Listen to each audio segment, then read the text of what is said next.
Boom. Hips and pelvis week 2. Starting out, a little review.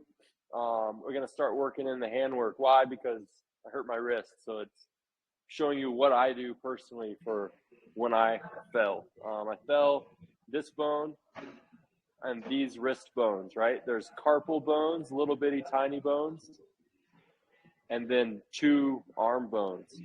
And where this lower pinky side arm bone meets these carpals, I fell and I either jammed it or hyperextended it, and it's been sore through here for 2 days. Knowing that it's sore through here, I don't want to do anything weight bearing because I don't want to press, and I definitely don't want to stretch out any tendons. So I'm avoiding any extreme angles, and what I'm trying to do is create space between fingers, so I've got space and open up these carpal bones. And then I'm thinking about elbow and shoulder. I'm opening things up and moving that shoulder, and then finding a slot where it's kind of a stretch to tighten my muscles actively with a good bend. I don't want tight because that puts stress here, and I don't want wide open because that's going to load this too much. I want something neutral. So think like a angle about that distance. It's going to apply to the knee as well. Shoulder, hip, same kind of joint. Knee, elbow, same kind of joint. Hand, wrist, same as the foot and the ankle. So I'm going to put the foot down or the hand down, and I'm going to pressure this outside. I'm going to work the strong side of the hand while I keep a shape in the skill side of the hand. And try to look at that hand like a divided right down the middle. Hey, my husband is waiting. I don't know if Janet is also waiting. In the chat? I'm looking.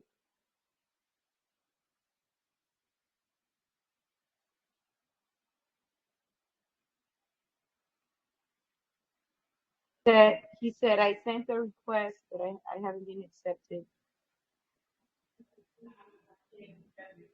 I have him here.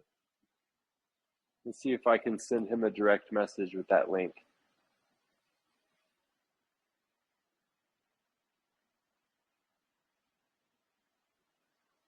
Because he should be in the chat. Last seen recently.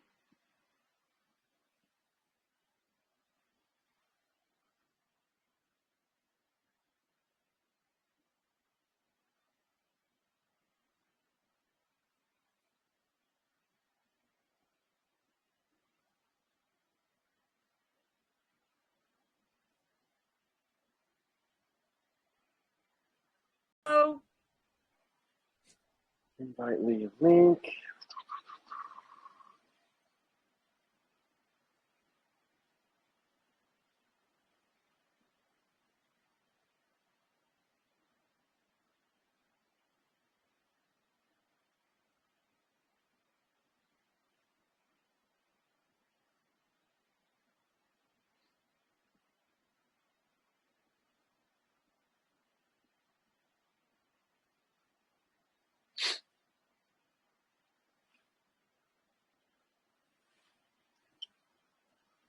Ask him if he can see that in his direct message. Okay. Puede ver algo. So he joined the chat feed. Yeah, I mean, I sent him the link you sent me. Yep. So what happened is I joined him in the chat feed, but he's got to join that other group as well. So I just sent him another link in his private message. If he goes into his messages, and if he clicks that, that'll get him into that other.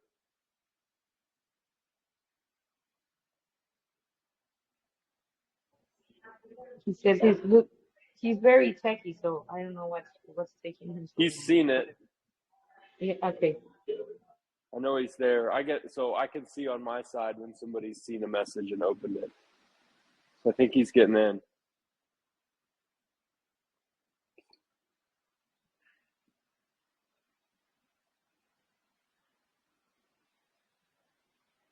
He should be in there.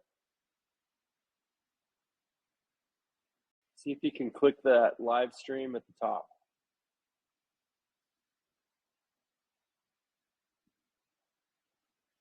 I'll send him an invitation too, so he should get a notification. Okay, he's saying he saw the first one, and I just told him to click on the live.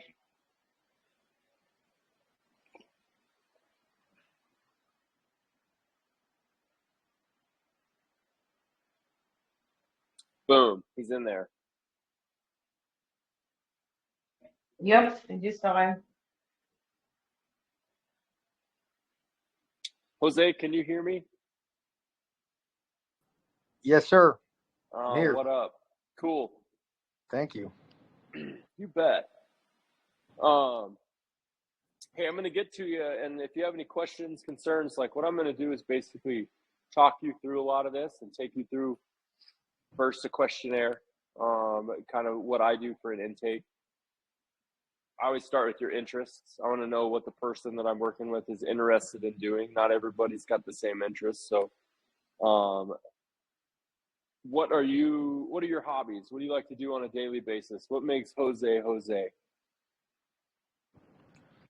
Well, as of right now, my favorite hobbies are, well, playing tennis would be number one. And then not as often as I would like to, but I like to go fishing and maybe water sports, I guess.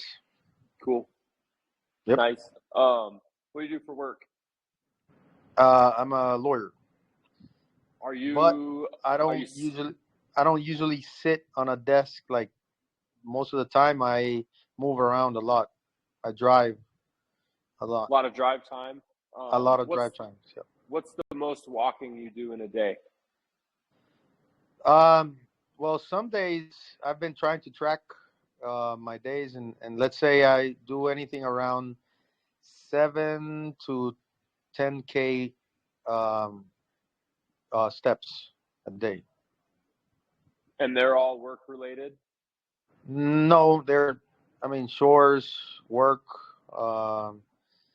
exercise, etc. Okay. Yep. What are some of the limiting factors right now that you're experiencing with your body? It's like I've been feeling a little bit weak from my upper body. I've been having some kind of an issue with my muscles, I guess. Been feeling contracted my upper back, sometimes my lower back, and then I've been feeling weakness on my right arm. Intermittently or just all the time? I would say intermittently, especially during or while I play tennis. Okay. You're right-handed, so I guess tennis is the game you kind of go backhand and forehand, so you're going to be working both sides. Do you feel like you have a weak area? Anybody that plays against Jose, close their ears. Yeah, but pretty much the strong hand would be all the time the right hand. Right side. Yeah, right side. Do you feel limited in overhead work? Not really. Have you had any prior injuries to this right side? Hip, foot, shoulder, yes, elbow, sir. hand? Yep. What happened? I used to CrossFit. That was the first time. That was like 8 years ago. I remember I was doing some pull-ups, one of those kipping pull-ups. Yep. Do you know if you were palms forward or palms forward? Palms forward. Okay. Yeah. And it was not the straight, it was not the strict pull-ups. It was the kipping pull-ups, which is a little bit more explosive movement. So faster. Yeah, faster. Yeah. So I started to feel. It's a swing. It's like swinging up and down. Like it's like you clip up and you're using that momentum so you can. I know what you're talking about. I didn't know it was called a Kipling. Kipping. Yep. Kipping. Kipping. Yep. Kipping. Now, when you noticed, was it an immediate, hey, I'm done, or did you continue on while you were feeling those sensations that you knew something wasn't right? Did you finish your set, or did you cut it right at that moment? Yeah, it was not like a just one episode. I mean, it's not like I had a one-time injury. It was just after I did this exercise, it was hard for me to recover, and I got to a point where I was limited to doing X amount of reps, so I just could do a few, and then the pain started. But it went progressively scaling up. Do you notice an increase in pain in anything outside of tennis? Yeah, actually, I don't think, to be honest, that tennis is actually making me. I mean, it's not the most. How can I say? It's not what's causing the pain. I think it just maybe it's not helping, but So what I guess really what I'm looking for, Jose, when I ask you that Mhm. question is, I'm doing an activity analysis in my head. I'm thinking about these activities, the shapes of the body, like your pull-ups and your overhand in your tennis is going to be a very similar position, and you feel like the symptoms in those positions. And those positions both have in common that I can see the backs of your hands when you're standing and facing me, which Mhm. tells me the elbows are pointing away from one another, which tells me that the pressure is kind of staying right in this area. So tight pecs. Mhm. Think like if I was going to grab something and hold it, I'm going to be up here. There's like a big, tall rounding. What I'm going to be doing with you, Jose, is trying to get some of these behaviors back. So from Okay. the side, from this rounding, just getting the elbows back closer to the sides. And what that does is it opens the front of the shoulder. And if you're feeling intermittent weakness down the hand, I can attribute that to a nerve is being compressed and these muscles are losing their power essentially because that nerve tells the muscle what to do. So it's Mhm. like kind of going offline. And then when that happens, there'll always be a residual effect. Anytime we compress, I don't know if anybody's ever run into you or if you've fallen and had a stinger, what they call a stinger. You'll see it in football a lot of times. Somebody runs into you with their shoulder and they get up and like the hand basically is dead and then it goes all tingly and then it comes back online. Well, let me tell you what's like the worst day of pain for me. It would be the mostly the time I wake up after sleeping over my arm. I usually sleep facing down, my belly on your tummy. on my tummy, yeah. And then I cross my arm and I sleep under my arm. That would be, and most of the time I would. Say it again. You sleep under your arm. Is it, so if I'm on my belly, is my arm up here or down No, here? no, it's up. And then my head would be resting on top of it. Like this? Like that, yeah. So you're like kind that. of on your tummy? Yeah. Okay. Guess what? Yeah. Womp, womp, womp, womp, womp. Right in the same shape. Yeah. Okay. So consistency here with the shape. I want you to first and foremost be aware of that shape throughout your day. You're going to catch yourself when you're riding, when you're driving. All of these behaviors are always here. So what I need is two things. One, we can change your positioning at rest. We just have to find a position that's comfortable for you. Mhm. When you say you're laying on your tummy, most people lay on their tummy to resolve this pain, right? Mhm. In this area. And then what happens is we just creep it up into the spine further. So I'm going to be looking to getting these painful areas, these compression areas, whether they're in the low back, tightness in the back, and then if they're shooting down the arm, which both of those things are happening for you, Jose.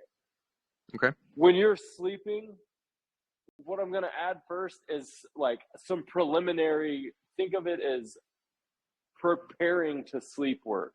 And it's going to be a decompression series that I want you to just be diligent check the box, right? Hey, I did it. Be honest with yourself if you skipped it or not.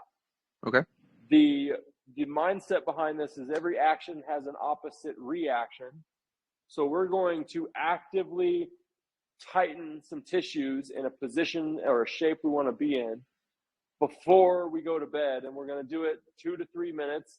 And we're going to try to decompress the frame before we go back to our sleeping position. So instead of saying, hey, Jose, you got to find some new way to sleep, I'm actually going to throw, hey, here's some work you need to do before you go to sleep at that, because I feel like you're going to have a lot more success out of that, because there's no way for you or I to really track the positions we're going to be in when we sleep. If you were to film yourself, you'd probably see yourself roll all over that bed.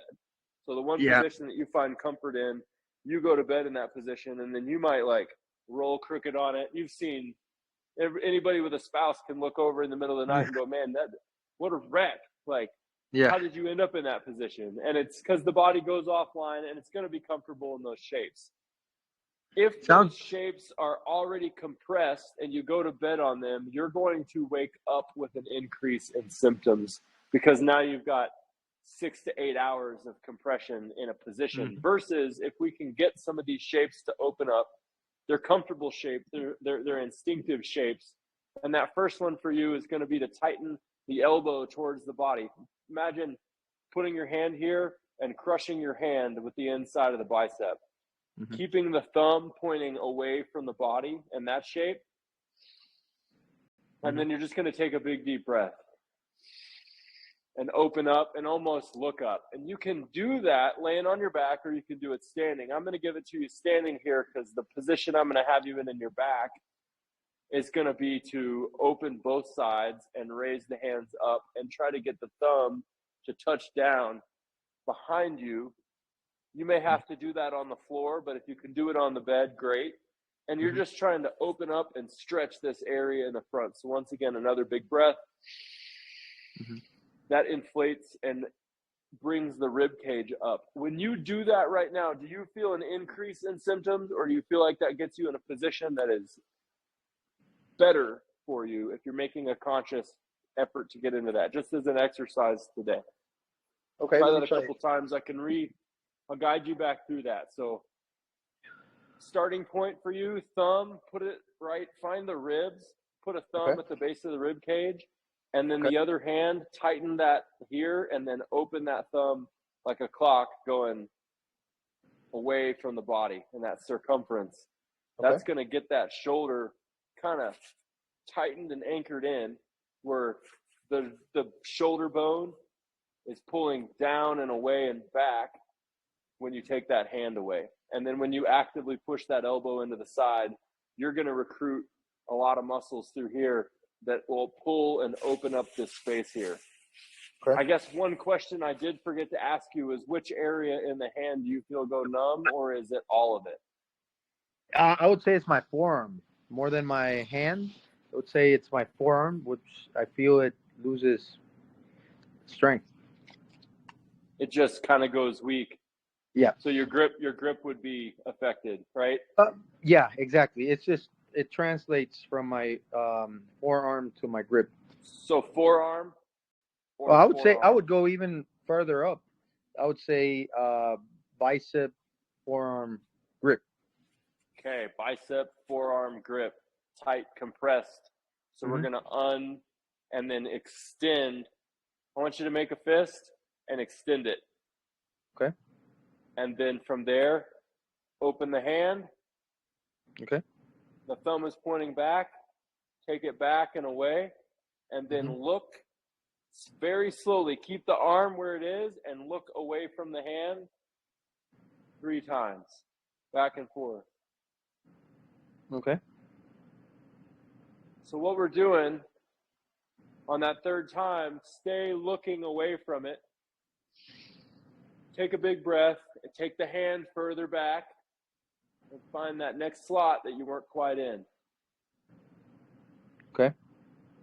Hold that for 20 seconds, opening and closing the hand as you do it.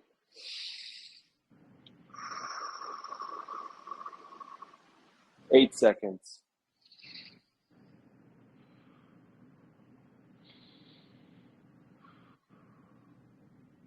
4 seconds. 3, 2, 1. What do you notice in your forearm? Do you notice anything in the bicep area, tricep area, shoulder area when you do that? To be honest, I feel the pump, but as time was passing, I started to feel a little bit of more effort on it, and that I needed to do more effort. Like you wanted to add more tension? No. Because The ability to do it, just when as I started, was, I'd say from a scale of 1 to 10, I had no problem starting it, but then it reduces to 5, I would say. like it was becoming more difficult. Yeah, then. exactly. Yeah. So here's a great way to track progress for you with that, Jose. That alone, you write it on a piece of paper. 5 out of 10 after approximately 8 to 10 seconds. You're going to want to look that you're more consistent with this. Maybe throughout the day, you just say, hey, I'm going to take a little break. I'm going to open up the shoulder. I'm going to point the hand back. Remember, we're going to look away 3 times, 3 times. nice and slow. And then on the third one, we stay looking away, and we're going to pump that hand. What this does is it takes the nerve that runs through here, out of the neck down, and innervates all of this, and it flosses it by looking away. You'd never want to do the hand pump and look away at the same time. You pick one or the other. So if you're going to pump the head needs to be static. If you're going to move the hand needs to be static. You're flossing this nerve just ever so slightly through these little canals. And what that does is it reconditions it. You're not stretching it. A lot of people have a misconception here, like, I'm stretching the nerve open. You're just flossing it. And what you're creating is a ability for that nerve to move and stay decompressed. If it's been compressed, there's a possibility that there are what's called adhesions, where there might be connective tissue or tissues inside the body that are holding on to that nerve still because they've pushed and they've stuck like putty. Mm-hmm. And when you move that nerve ever so slightly, you're breaking up those little adhesions and you're creating more movement in those spaces, which is going to help decompress that joint. You felt weakness after that, which means that's an area that you are not going to often get to, especially in an endurance game like tennis, which is going to put you in a position where these muscles that have been overworking are going to overpower the muscles back here that I want you to feel more engaged. Are you with me so far? Yeah, totally.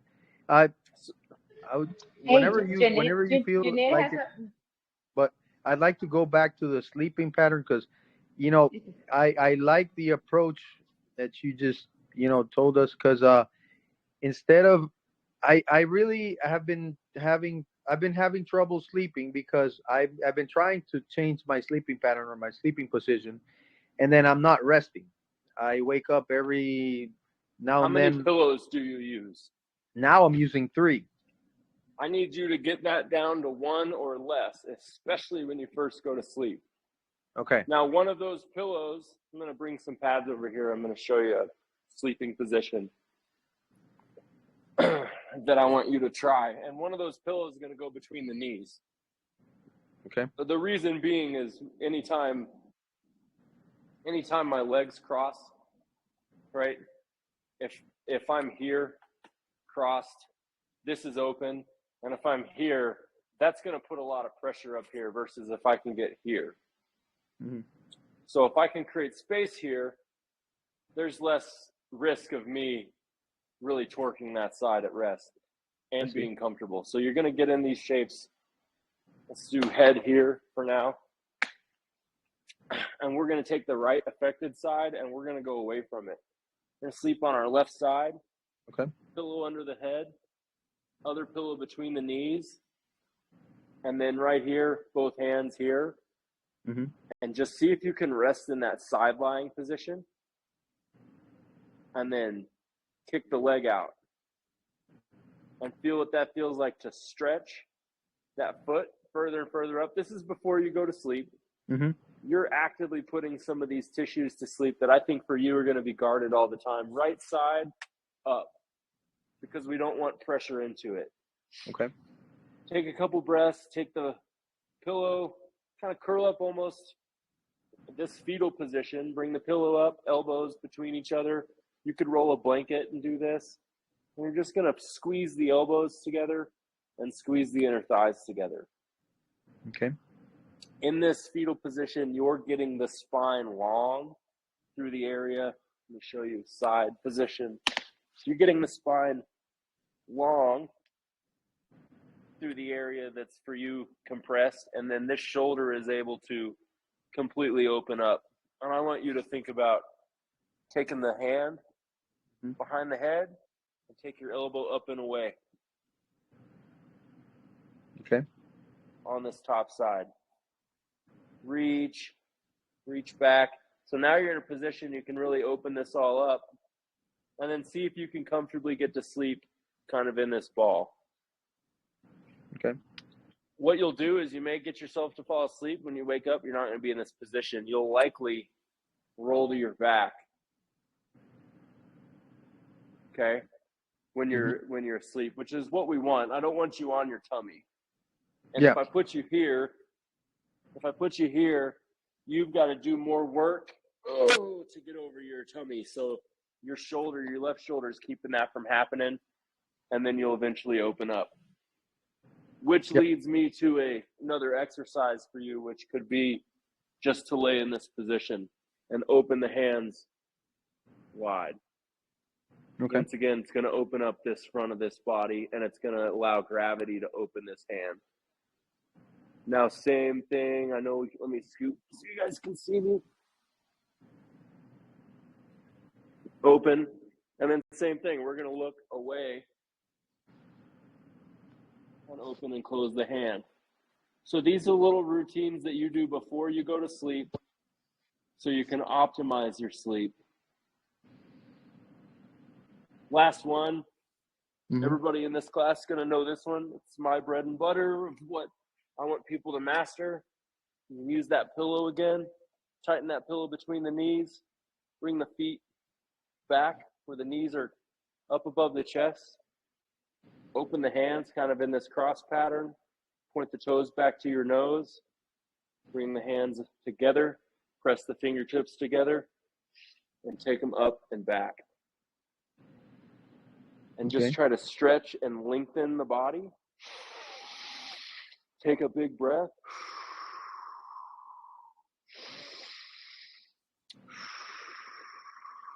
And then open and work these shoulders with the palms towards the ceiling, up and down like you're doing a snow angel, to get that shoulder to decompress. But you've got gravity helping, and the hands can only go to the surface that you're on. So the muscles can relax and fall asleep, and you can effectively give them a break.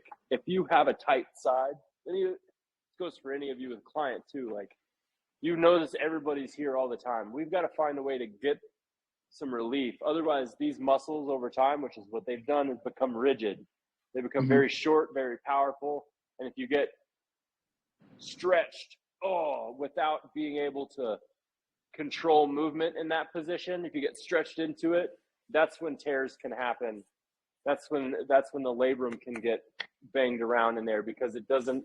The labrum is do you have any labrum pain? Do you have any shoulder pain? Just forearm, or you've got some shoulder pain? Not really. I would say my traps hurt. I mean, as they feel tight, very tight. Okay. Neck and tight. Another great reason to have you on your back and get you away from 3 pillows, because your traps get tight.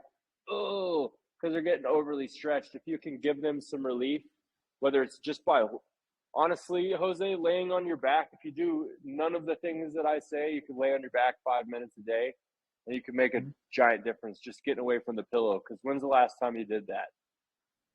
No, I don't remember.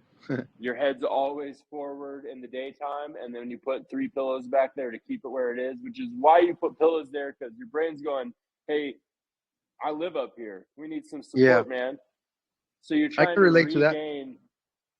regain that ability to get back. I see this in an older population, especially in a hospital setting. They have to sleep with the chair, like the back of the bed kicked up, and they still stack pillows back there. So they're like this. They can't look left or right because everything's so stuck in this position. It's the fetal position just to the extreme, and then they can't get out of it. So if I'm like, hey, can you look up? No, I can't. Can you open your shoulders? Oh, they're too tight. But if I can get them on their side, I'm still in that position they need to be in, and then I can open them up. I'll lift under their knees, and I'll put a pillow under their knees and stack up this. So they're still in this position. Sorry, they're still in this position, but they've got something here. With that being said, a chair, it's a great thing for you to go throw your legs up on. We want symptoms to relieve themselves first. A lot of this work is decompression work, because if we can get symptoms to alleviate themselves, then I know we can work on strength. But then again, your hand work, the forearm work, you know that, hey, I'm kind of weak there for 5 seconds, and you're probably going to struggle with this work, getting the shoulders up into this zone. So from here to there, you really want to focus on pressing those fingertips together and working that shoulder through that range for more stability and strength down in this area, and giving the traps a rest break while you're on your back. So elevating the legs on the bed or on a chair, you need to set a timer in the middle of your day, your work day, and do that. Kick those legs up on your desk chair and just spend some time on your back. You can continue to work on something, or you can take a full decompression break. 5 minutes midday would be huge for you, because you need to be able to turn the throttle back, and you're going to have to remind yourself to do that because you're working, because you're running around, and then you are still playing tennis. So all of these things are going to improve your ability to play tennis in the long run because of your body starting to get longer and more decompressed. Does this make sense so far? Yeah, totally. I actually can relate a lot, being, with my head forward, the same position where I have two pillows underneath my head, because lately I've been working a lot on my phone, and then so that's usually the position that you take when you're sitting or when I'm laying in bed. I'm also on my phone, and I tend to have these two pillows underneath my head. Can you put a pillow here and rest in this position? Even 2 pillows, however many you need. Okay. So when you rest in that position, so my heels are pointing away from my butt. Never in, always apart. The tops of my feet are on the ground. And if you can get into this position and you can get a little set up here on your phone, this is going to be a lot easier for you to still work on your phone than standing up and the head falling forward. Because right here in this position, my lower half is at rest. So I can rest in this position versus when I stand up on my feet, that's no longer a resting position. It's an active position. We should be in an active position. Running, jumping, hunting, those are the things the human body is designed to do. So as soon as you put the feet on the ground, 200 years ago, we didn't just stand around. We sat around, but nobody just stood around. Only in the invention of construction equipment, I think that humans just start to stand around, because we're like, oh, we got to build a road. We'll let one guy work the machine. The other 3 of us will stand here and lean on a shovel or a tailgate. That's what happens over here. And if you can get those people back down into rest, they don't go home hurting. If you look at anybody that works long days on their feet are beat up, their back is beat up. It's from standing around versus moving. So if you're going to rest, you want to get back into a natural resting position, and this is the natural resting position of the human body. I'm willing to bet that most people that you know are unable to get into this position comfortably, which is why I say put 2 pillows under your butt so you don't have to get all the way down. Maybe somebody only gets this far, and they're like, man, that hurts my ankle. Well, the ankle's all gunked up, and we're not just going to force it. I still want something back there so they can rest on it. And if I can get in that resting position, then I can look at a surface for your devices.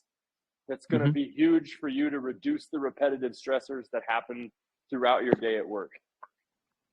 Okay. All right. I'll definitely give it a try.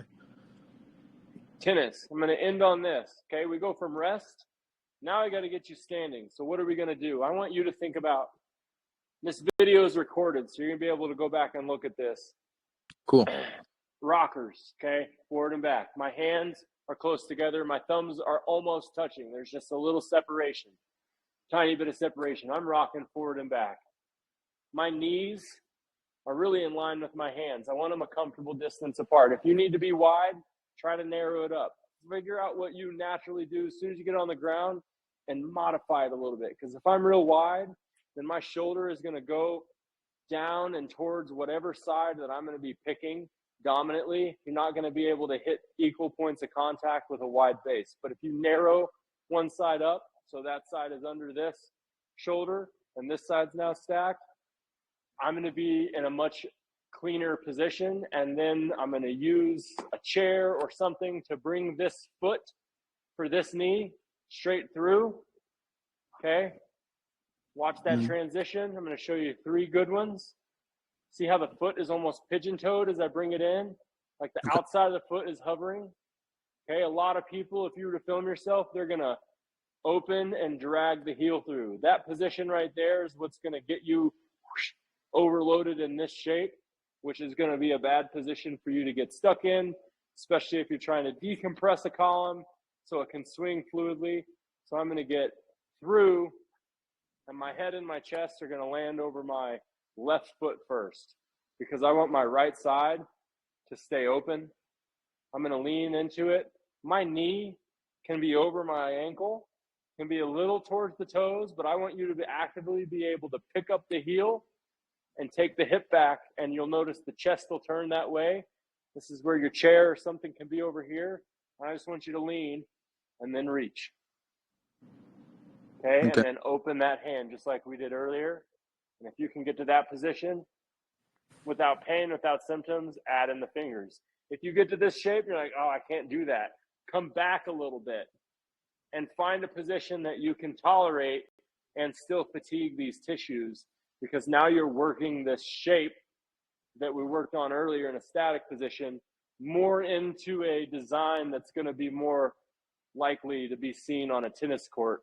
Nobody plays tennis like this, not well at least. It's always in a column to a column. So if you're wide, you better be really good at getting everything synced up to get over to that side. So make it easier on yourself, especially in your warm-ups. Start from the ground. Rockers front and back. One foot forward, turn the hip, put it back down. The other foot forward, turn the hip. Okay? Maybe 10 of those. That's going to get the spine to turn towards the front foot, and then the pelvis to turn and open towards the same side. And then if you've got good support, that can be a staff. I use a foam roller. Have something with you. You could use your racket, I bet. Yeah. And just look towards the side and try to get a little shoulder circle in. And by shoulder circle, let me show you that. Boom. Okay. Shoulder circle. My thumb is back. My palm is up. I'm just doing little bitty circles, slow little bitty circles. And then you can get bigger. I see a lot of ball players, baseball players. They don't stretch. They go pick up the bat and they're swinging it. You have to get this body open. So starting on the ground, you're able to open things in a safe position. You may feel reaction responses. That's your body getting into shapes that you don't control yet, but you need to control it for the swing, which is an explosive maneuver, to happen naturally inside of a frame versus a disheveled, non-balanced frame. And then now you're compressing joints somewhere in the system. And it sounds like back shoulder is taking up a lot of this force. So we got to get these hips to open. Little bitty micro movements in any of these shapes are going to be difficult for you because you're going to fatigue in 10 to 20 seconds, which makes it an extremely beneficial thing to do for you. You can warm up in 45 seconds going 1, 2, 3, 4, 5. 1, 2, 3, 4, 5. We'll do 20 seconds of that. You're just trying to alternate and get things warmed up. And then you're going to stand up and you're basically going to do the same thing. Step backs, okay? And then step forwards and step forwards. And now you've got this forward walk and backward walk. You're trying to get the chest to turn and you're trying to keep things synced up. So you mix all these little behaviors in that we're doing like puzzle pieces and you get a bigger picture, and that's going to improve your fluidity when you go to the court, because you're not going to be thinking, oh man, I got to get my feet straight. Oh man, I got to load on the backside. Oh man, I'm going to release because the ball is going to be behind. You want to see it develop that as a habit. A lot of people get caught up in the over analytical part and go, oh man, what's going on with my body? But if you don't have film, you're going to have no real idea because you're not going to feel it accurately. Feel is not always the real thing for what your body's really doing. You may be like, man, I'm really strong in my right side. And in reality, you're like over here in the left too early. And now you're finishing late and you got a ball that tails. Sure, tennis, same thing baseball player does. They hit it weak and it tails over to the other side because you leave things open. You don't have the power or the strength or the control here because you don't have the power or the strength here or here. So looking at this left hip, we got to learn for you to load it so we can get pressure out of that right side because the release is over here and you likely have an issue over here with loading this column. So that's where your decompression work, once again, it all comes down to, can you get balance and can your steps be more deliberate throughout your workday? Can you remember to decompress after a repetitive stress day? Because every day for you is a repetitive stress. Your body's already sending you signals. So like, hey, how do I wash this away? Which leads me to my final point, which is morning routine. Same thing. I just want you working from the ground up to standing, taking those big expansive breaths and really focusing on getting your shoulder hygiene in. You can sit with your butt on the wall and your heels up in your office, finding a work position that fatigues the muscles and turns it on. Because you and I, 1,000 years ago, we were never standing in a little room. That's the reality of our current environment. So you got to wash these inputs away. You got to understand what you can do efficiently through that day. Questions?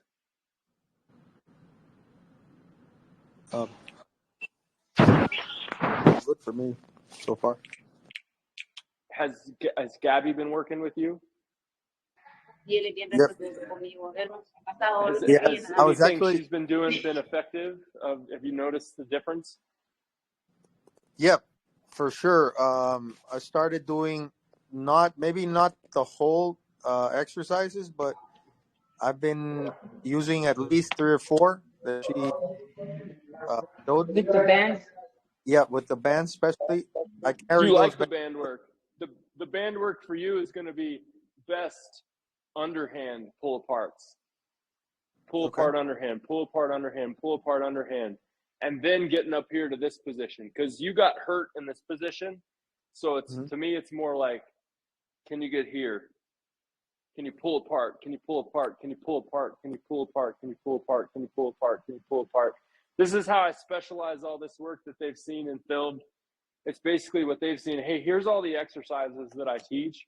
And now we're getting into the positions where I'm like, all right, this is how you apply them. That's where having somebody like yourself on, I hope, is super beneficial for them because they can see, oh, I get it. It's like, we're in this shape. This is the shape of pain.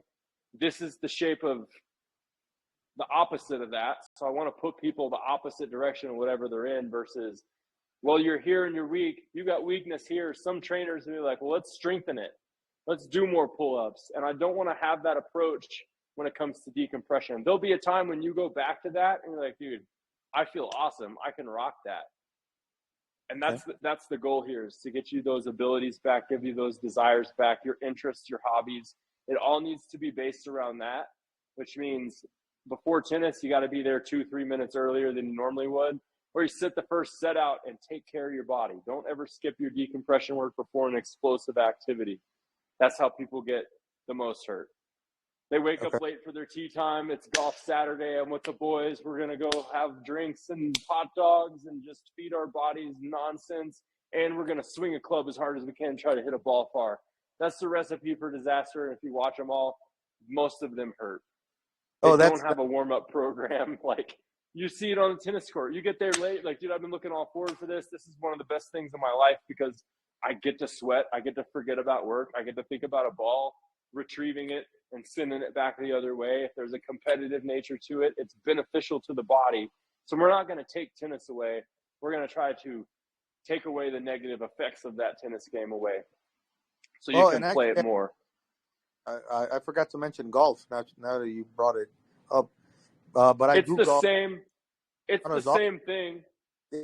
The golf swing and the tennis underhand is the same path. The chest, both thighs are going to open.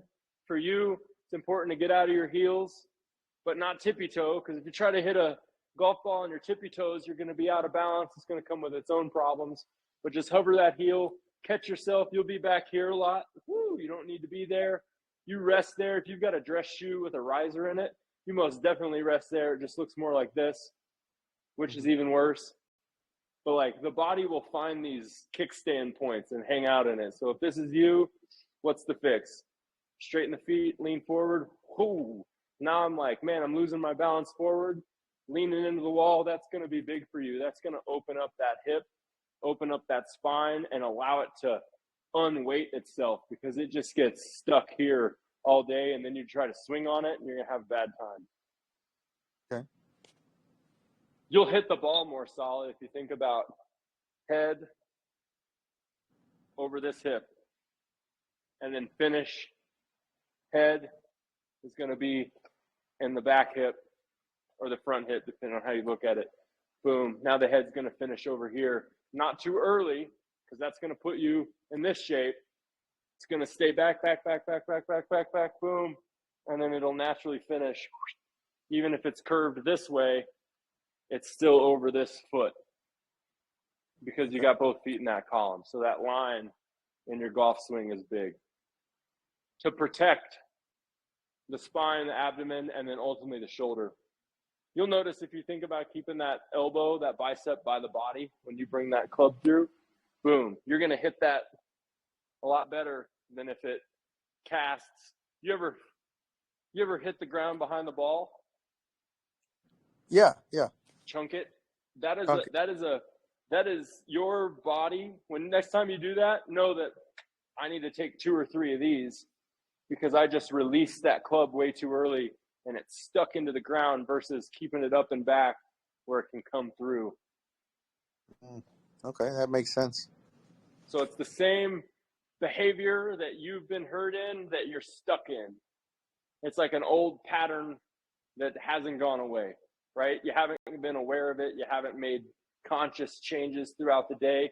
And that's where you really get this back. You can do a ton of exercise with this work, but I think for you being an attorney and being someone that is going to be hyper-focused on their work that has nothing to do with movement, you're going to have to take these little periods, these little breaks, and check a box. So you know, shoot, I missed yesterday. I'm like teaching your brain, I don't feel as well today as I did the day before when I hit my work the night before. So you'll see your own pattern and be able to do a better job at it. You're not going to turn around and just go, maybe you will, Jose. Maybe you'll do it every day, morning, midday, and night, and you'll get 3 throughout every day. That's my challenge to you. That's what you have to work up to that point, in my opinion. You got to go, hey, I got the mornings down. Hey, I added an evening 3 times a week. I did pretty good today or this week. Like, that's better than last week. You're always looking at how can you compete against yourself. And if you're tracking it, then you'll know if you're doing a better job or not. If you don't track it, in my experience, you find people are like, dude, I'm not getting better at this. I'm like, I don't know. Like, look at your pattern. You are getting better. It's not perfect yet. We're not where we want to be, but we're getting closer. And that's what this is about. It's moving the needle of this clock towards what you want it to be on. Sure. I think I'm going to try to improve gradually. I'd say from not doing anything to start with at least once a day, consistently, and then consciously try to improve to 2 or 3 times. I'm you know, pretty it'll sure keep you keep you on track is if you make it a point to set your phone up in the corner and turn it on and record yourself. And then when you go look, you can see, shoot, I thought I did 5 minutes. I did 8. It's pretty good. You'd be surprised how quick time passes when you're doing these, because you kind of get in a flow state. But you just have to start. And that's where your ringers and your timers and your video, like, if you're doing it, film yourself and upload it to this channel, or I can help you make a Google Drive. Gabby, you may be able to show him how to do that. If you want, Gabby, you can use him as your guinea pig at this point. Like, you start filming him doing the work, film yourself cueing it, and then I can look at what you're doing and add to or eliminate as necessary to make it more simple or make it beefier when we get to that point. But start with consistency. Yep. Sounds great, Cody. Stick in the chat. I'm gonna be doing some hip work today. I have a question, Jose and Cody. What up? Yep. Hi, Jose, Jan. hi. I remember that you had some kind of injury in your ribs. ¿Te acordás? Yeah, well, So I was just curious if that could affect somehow. play soccer. Like a year ago, I quit, but before that, I used to play like for 5 straight years. And the last year, and that's why probably one of the main reasons I stopped is because I was having too much injuries, but they were more like contact injuries. I broke a couple of ribs. I'm not gonna say I broke them, which rib? like, Do you know? Lower rib, upper rib? I Left had side, right one side? rib, and then the other is a small fracture on the side, like right on the middle cage. Middle of the cage. Yeah, Right exactly. in there? Yeah. Ugh. That's going to be the base of your shoulder. What happens when you take a big breath and visualize that area getting bigger? Like, deliberately expand that area where you had those 2 breaks. Do you feel some old scar tissue, some old tension spots that feel like they're stretching? Not for now, really. Even if I just tried it, but it kind of it took a while for me to feel normal again. But right now, But it feels normal. The breath work, anytime I have somebody rib cage, happens to skiers, they hit the ground. Oh, whether it's a dislocated rib or it's actually broken like you dealt with. Soccer, you got hit to the side. This is like the area of the rib that is pushed out the most. So it doesn't have anywhere to go other than down or up. So if it gets pushed in, boom, it's broken. If it gets pushed in too far, that's where you get a punctured rib, football. But if you're able to open and expand that area, that's going to be consistent with this same area. Is it the same side, right side? Yep. So if you have a misalignment in that area and it's creating this position, as you start to work into this, that's where it's ever more important to expand and open. That's where laying on your side in the bed and reaching up and over and doing this work, that's going to be huge for this area, because all these ribs, the muscle connects between each one and travels up to the shoulder blade. So when you open, you're getting those tissues to pump, floss. So the nerve flosses and the muscle, it's a floss as well, but know that you're recruiting a lot more circulation when you're pumping a muscle. Isometric holds, like the finger work I was doing, you can go here, and as you open up the palms and elbows together and then take the hands down and up, that can be huge for you to open up. You see the creases in my shirt? That's where the energy's flowing. So those muscles do the same thing. You're just opening up this point. And then once you're here, you're actively tightening, and then pull it apart, and you'll get that lower trap and then little shoulder circles. You should feel the tension in those muscles, not necessarily in the joints. And when you're done with that kind of an exercise, that isometric hold, when you're done, when you release it, it induces a relaxation response for those tissues now. relax and stretch. Good. Oh, everything's blooming here. Springtime. I can feel it in my eyes. It's like, I'll be sneezing next week. Mark my words. Yeah, it's allergies. Allergy season. Jose, I hope this is helpful, Oh, of course. right? Yeah. Especially. If you have questions about any of this, hit the chat. You're in this now. Everybody Okay. knows you. And then I'll just be answering your questions as well. Jan, you sent me some video. I wanted to review with that today. And then I want to get into the hip exercises, and that's all going to tie in. So I'm going to do your video work first, and then I'll show you what I would do because it's going to be consistent with what I already have planned today.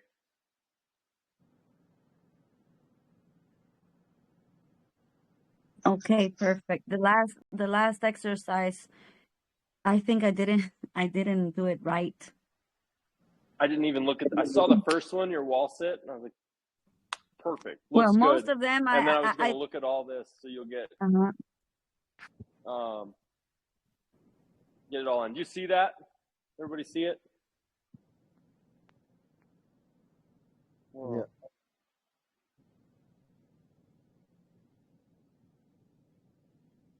Frozen. Forwarded from. Jan, can you send those to me in a private message by chance?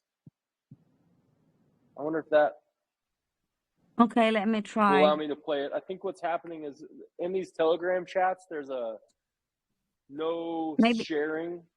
And because I'm recording it, I can't open the videos that are in the chat. They're all protected.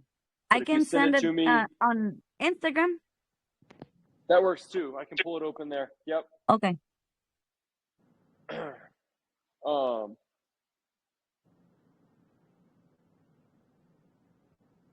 Yeah, it's not letting me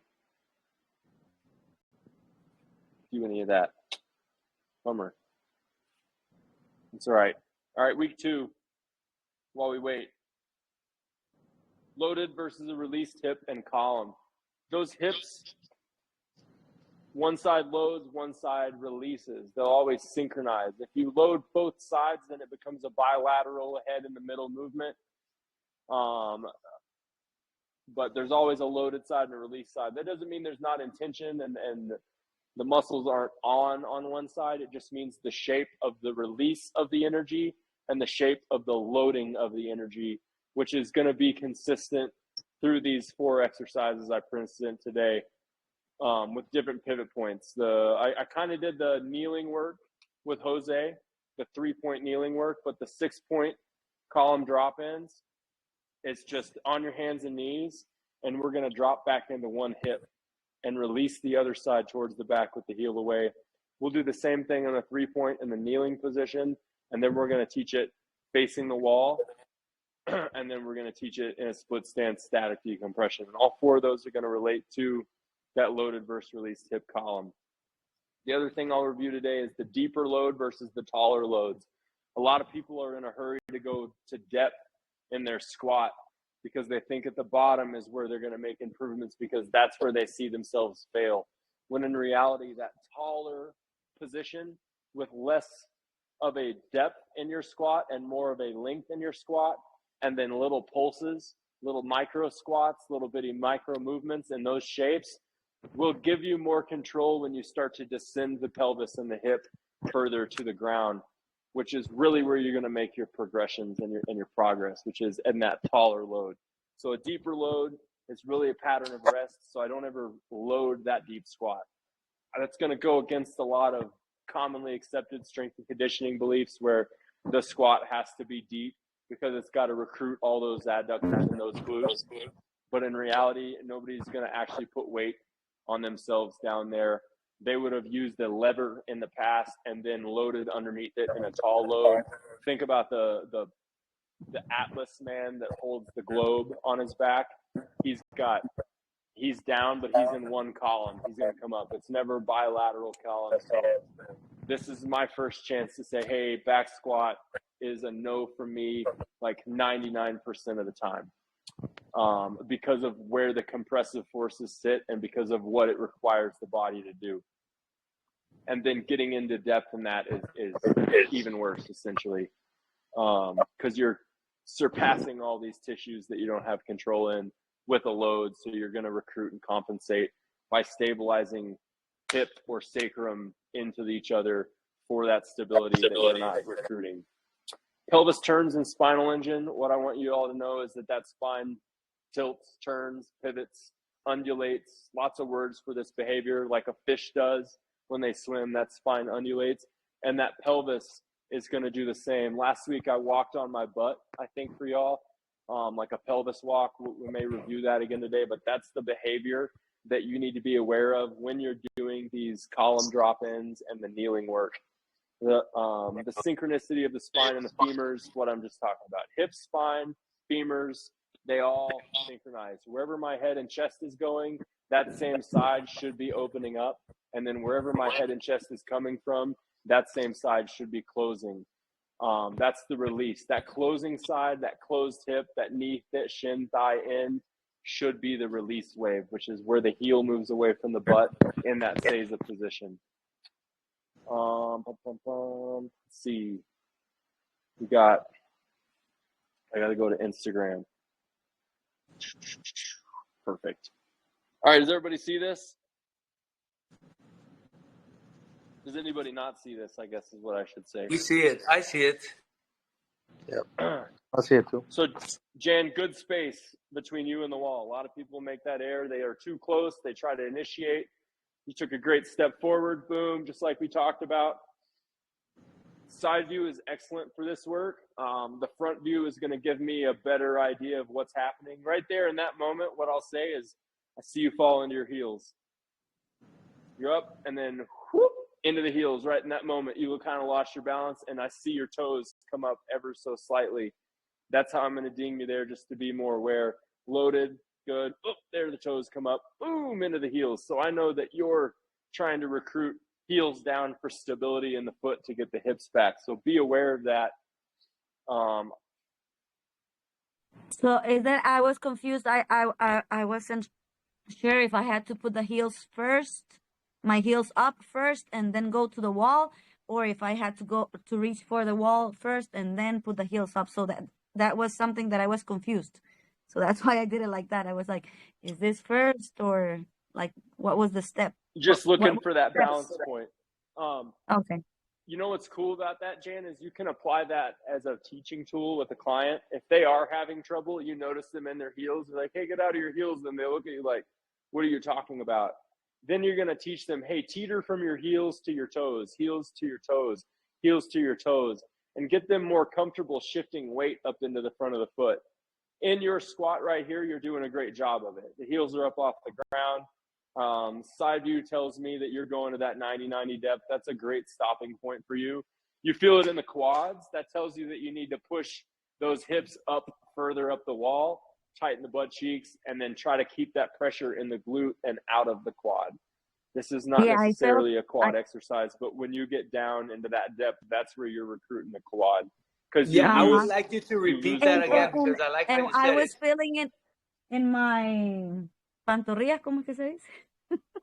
Se me olvidó. Say that again. In my calves. In your calves. Uh-huh. So it wasn't quad. No, also okay. my like in the back part and my calves. A little bit of quads, a little bit. I just felt a burn like in my hips too. Like in my hips, like in the side. Here's what I would do for you in this moment, Jan. If I was standing next to you and I saw you doing this, I'd say, hey, I feel like torturing you a little more, and I want you to keep your chest a little further forward than it is.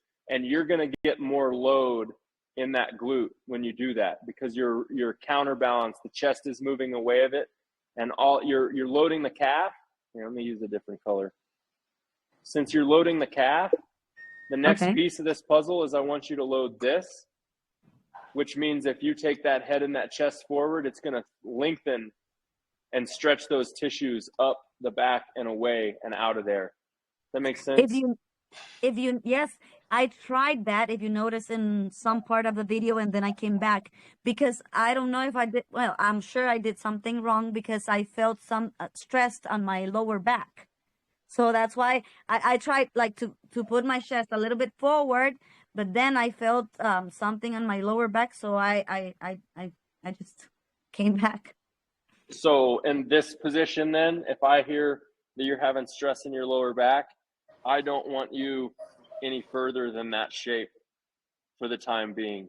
Anything below that with the hips Okay. is going to add more Mhm. stress to that lower back. If you get the Mm. chest forward and the butt up and push it up into the wall, Okay. and then you just take the chest down and forward and up into these three slots, up, all Okay. the way down, up, all the way down, up, all the way down, you're going to recruit that in the same way and you're going to protect that back because you're actively moving pressure up and away from that lower spine versus in it. You just want to make sure that this hip is where you're rotating when you take the chest forward. I Oh, will okay. demonstrate that out here in a second. I'll make And sure, because that's kind of today's theme, is how this hip and this pelvis tilt up and back and how you can load one side or the other. But this is a great priming exercise that you demonstrated. I would do this prior to a run. If I had okay. someone that And was running, I I'd have didn't them on the wall. I don't have a video like the front part of that squat. So I'm gonna. It would show me if you're not opening the shin or the thigh on both sides evenly, but your foot placement, that's a good closed hip right here. Closed hip right here. I'd like to see the hip lower hip, closed hip, lower the hip.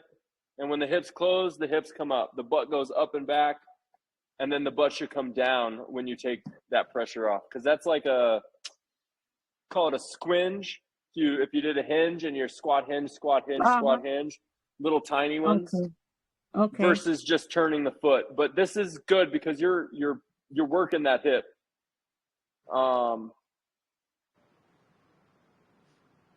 Not terrible.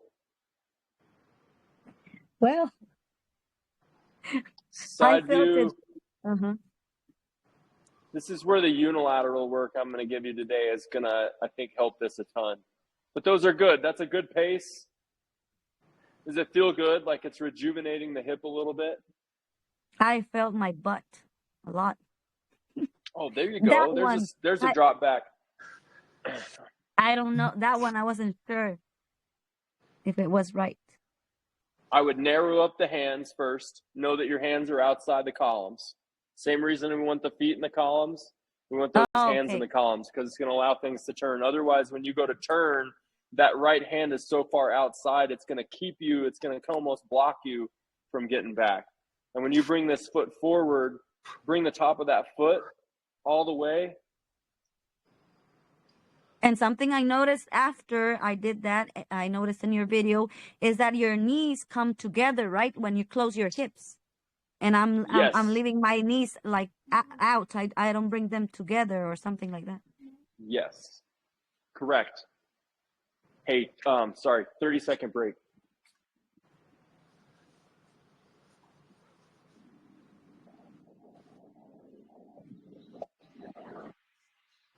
Buenísimo. Buenas preguntas, Janet. Que me costó, vos no hallaba cómo ponerme. Pero de eso se trata, porque es que las preguntas las tenés que hacer vos, o sea, como what you're feeling, no te está, o sea, porque estamos tratando de aprender y sentir algo distinto, ¿me explico? Entonces, sí quiero que sepan que lo que vamos a aprender a sentir son cosas que no hemos sentido antes, pero se va a sentir bien natural, como instinto, en el sentido de lo que queremos fortalecer, que es todos esos outside edge de lo que hablas, ¿sí? Buenísimo.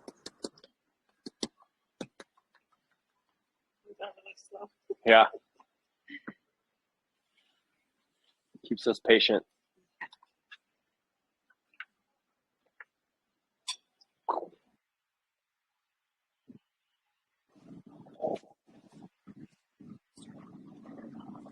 Why did you circle the Those toes? feet.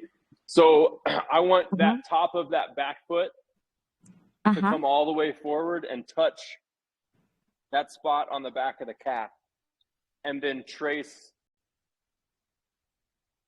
So the right side should come back, okay, and then forward, and the top of the foot should trace up to the back of the knee and back Oh, okay. down, and then all the way back and forward and up to the back of the knee and back down Mhm. and back. So tighten I got it. those hips up a little more, and you'll find that spot where the top of the foot can touch the back of the calf. Okay, and I close my arms, right? A little bit And now. bring those hands a little closer together. Yep. Yeah, that was But that you're was the feeling it most in the hips, difficult. right? Yeah, in my butt. Good. This But is how, it was so very that difficult. shape, it is extremely difficult. And it's, Mm-hmm. if it's difficult in a static position, you're fine. Yeah, I was wondering that. How am I supposed to, like, it was very difficult in like doing this. How am I supposed to learn to walk like this?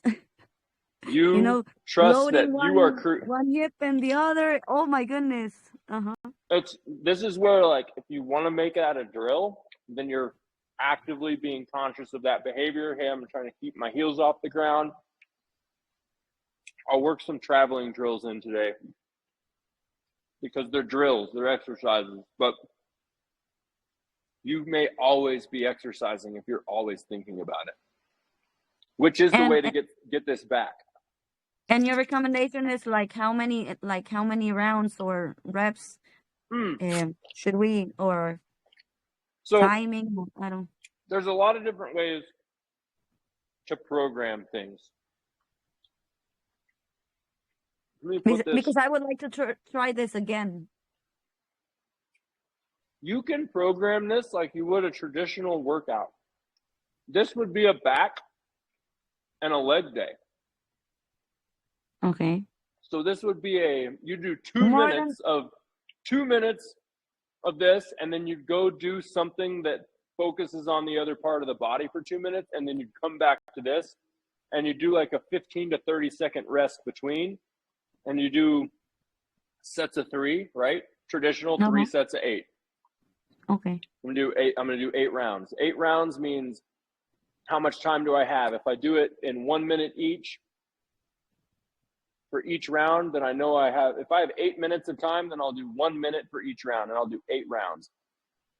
Now, if I do 3 sets, that's a 30-minute workout. And you're going to walk out of that gym feeling a little bounce. And then you're going to wake up the next day and your calves and your feet are going to be sore. I can feel it right now that I'm sitting. I feel it. Like the same feeling, or even better than when I did my back squats. That's the way I feel my glutes and my hamstrings. Which is now you know you can the difference is start that to now remove. I feel my calves. You can because you don't get the calves with a back squat because the heels drive the ground. As soon as the heel comes off the ground, that back squat turns into a forward, and that's why you want weight in the front. So if you have a workout that has back squat in it, that's the same video you'd already sent, yeah? Yeah, it was the first one. 1 minute, 7 seconds. Yep. If you have a workout that's pre-done for your clients and it has back squat in it, replace it. Let's say it's 3 sets. Replace it with 1 set of wall sits, 1 set of front squats, and 1 set of front-facing single side drop backs. And you'll effectively hit that same targeted area. Now, the drop backs are the last ones, right? Because you're dropping a foot straight back. Okay. Which puts all the pressure, right? Great. So loaded both sides and a drop back right there. That puts all the pressure in that right hip. The only thing I'll add to you, get those eyes up. Okay. so you can get that spine a little longer. This last shape right there, if you can get those eyes up, not like on the ceiling, but To the wall. right about here. Mm-hmm. Put a little, so if you I have was this paying wall, attention to my feet. I was looking at my feet. so here's what y'all need to do, JP. Is this airy? Yeah. You need a small mirror right there, like you'd see in a shoe store. And you need a small happy face sticker right there that says, keep your eyes on me. I don't know. Put like a pretty woman and a pretty man right there. That way people keep their eyes up. Give them something to look at. Just as a cue. That way the trainer is like, hey, put your eyes on Fabio. And then you can see, you'll be able to keep your eyes level, but also look down and see that feedback from that mirror. So you're not looking all the way at your feet. And that can help with the ergonomics and making it more repeatable for people without having to train them in so many of the details. You try to make this easier on them by adapting your environment.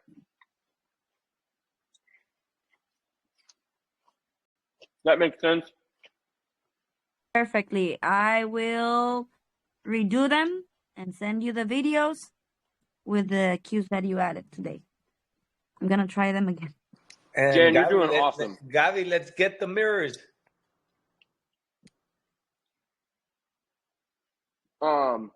Mirrors and pretty man, pretty woman. Who's like generational model in Honduras? Like most of y'all, actually. Y'all have a bunch of pretty people down there. Why It's you the asking? sunshine. But why are you Messi asking? there. So I you would can put put a Messi picture so of I them. There you go. Oh, it's true. Messi's up there.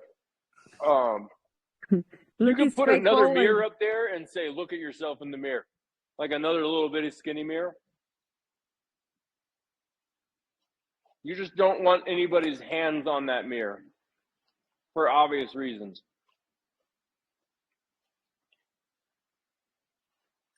Let's see. Boom. So you got the fella that you sent as well, Henry. You sent me Hello. a guy. You sent me a guy with the doing, lumbar Yep. pain. Yes. Yep. Can you send that video to me privately so I can pull it up? Okay, I'll send it.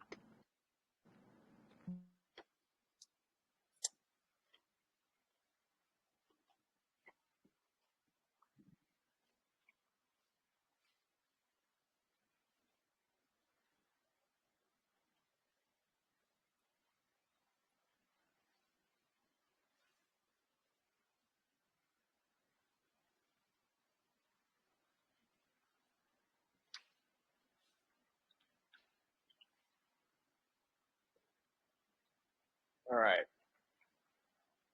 Henry, while you send that, I'm going to hit a couple of these exercises to show him because they're going to relate to what he needs as well. So 6-point drop backs. Top of the feet, both hands, both knees. Just like Jan was doing on the wall, you're going to turn the chest towards one side and you're going to drop a foot straight back. That's going to put all the pressure into this hip. So forward and back in that zone. So I've got 2 columns, right? Column 1, column 2. I'm going to drop my foot and keep it in that column. That's going to put all the pressure here. So you can go 1, closing the hip. This is helpful. Like if you have the ability to put your hands on a client, you can grab right here and close the hip for them, and it'll put them over in this side. Whoa! Hurt hand.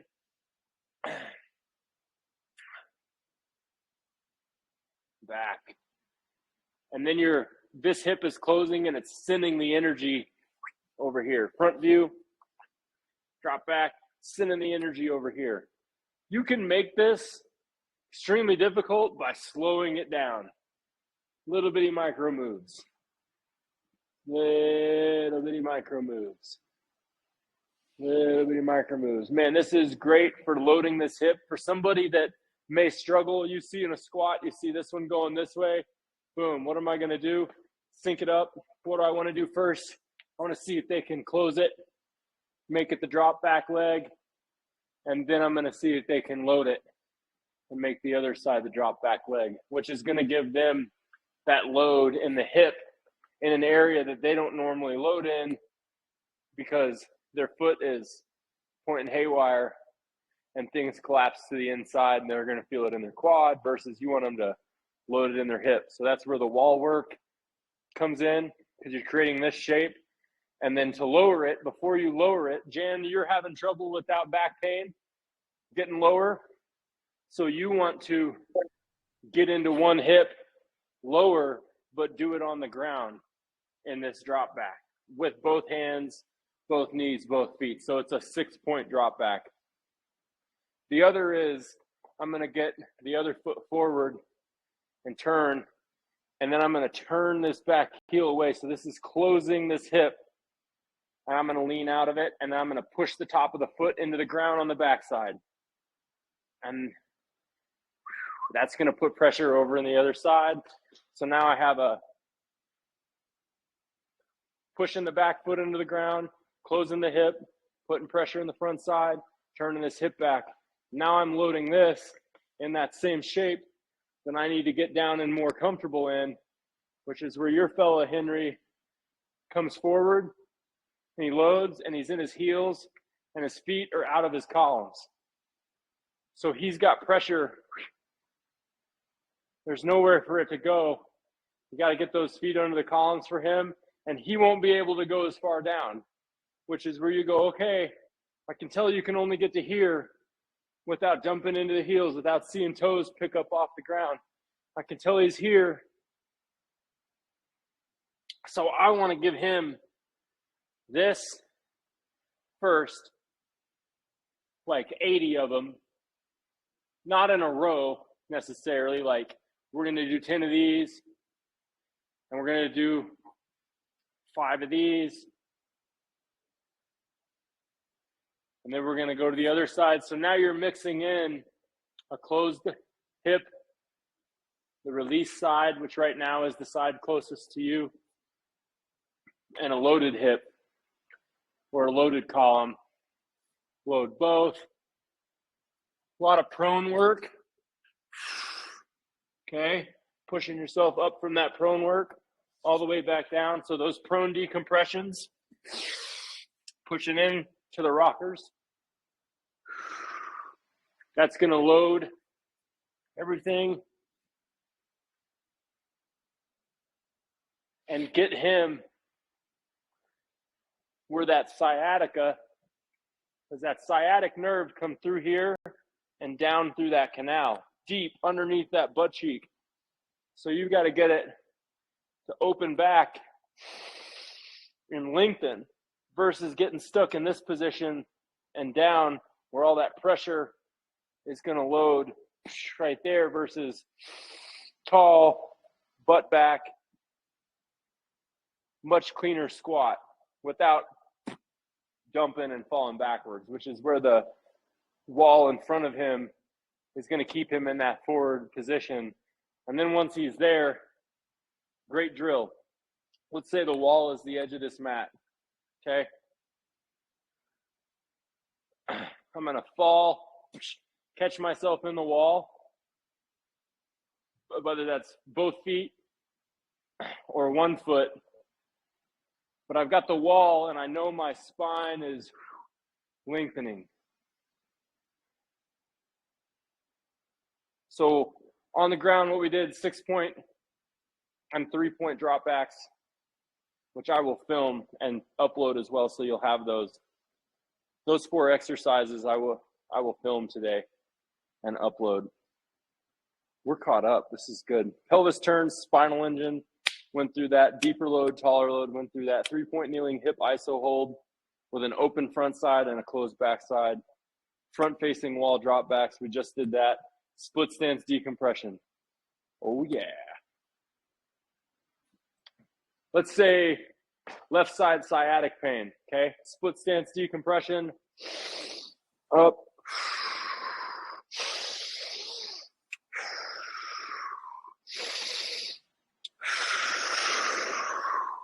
Now I'm gonna get my right foot, I'm gonna take a small step forward.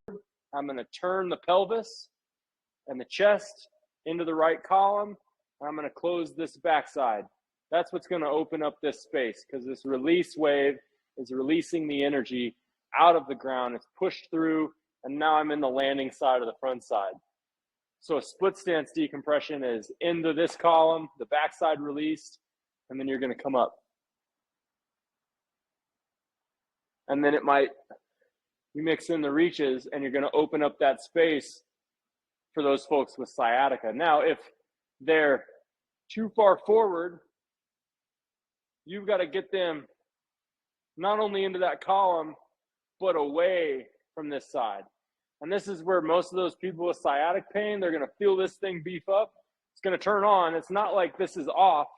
It's just in a released shape. So don't get confused with a loaded column being the squat column, and that this side isn't loaded too. They're both loaded. I just talk about them as the loaded side because all the weight is going here. But if you're doing it in a static position, all the weight is going here, you can close this back side. That's where Jan's wall work, up the calf, back down and back. Split stance decompression is just a static position that becomes that dynamic position, which is the same thing that we're doing here. So if he struggles with a standing version, we got the kneeling version, and if those don't work, you've got the position on the ground. So it's the same thing. Tracing up, tracing down, tracing up, boom. And you're just opening that spine by turning that pelvis, keeping the hips true by closing one and opening the other, and then trying to synchronize that in a walking drill 2 ways: dragging the outside of the foot through, dragging the outside of the foot through, dragging the outside of the foot through, and then walking on the outside blades of the feet. We're just tilted into this shape.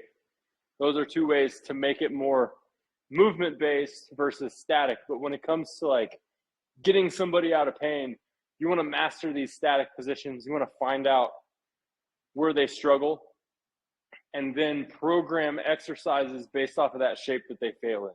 So if my guy's got toes out, well, the first thing we're going to do is awareness drills. Hey, can you put a softball between the big toes? Great. Can you go up on your tippy toes and lean into the wall? Great. Okay. Can you do that for 2 minutes with your butt back? Can you isometrically contract the glutes while you do it? Yeah, I feel that, coach. All right, hold it. We're going to play 2 minutes. We're going to bang it out. And when you get done with that, they're going to be in this position, and it's going to stick. And then their heels, they're going to have more power, more control, their hips, because you're turning this into a synchronized movement versus a lot of people, their hips are too far forward, and they're trying to force it. And you see this rigidity where they land and stop. You always want to be promoting land to leave. Whatever side you're landing in, you're getting out of. You're not just landing to stay there unless you're doing it in a static decompression position. But when it comes to coordination and movement, keep it going. So you can walk in a circle around a point. What's this going to do? My head and my chest is getting into what side? Whatever side is inside. Okay, and then the back side, you're focused on that release. And you might be able to get somebody to tricking them into that hip with a little simple drill. Now, if you don't think they'd like walking circles, or they don't relate to that, or they think it's stupid, don't start there. Work into that when they're hey, I kind of feel this. How can I get more steps in than that? Quite literally walk a circle and then walk a figure 8. 8, you're going to come across and you're going to make that turn. So now you're getting the spine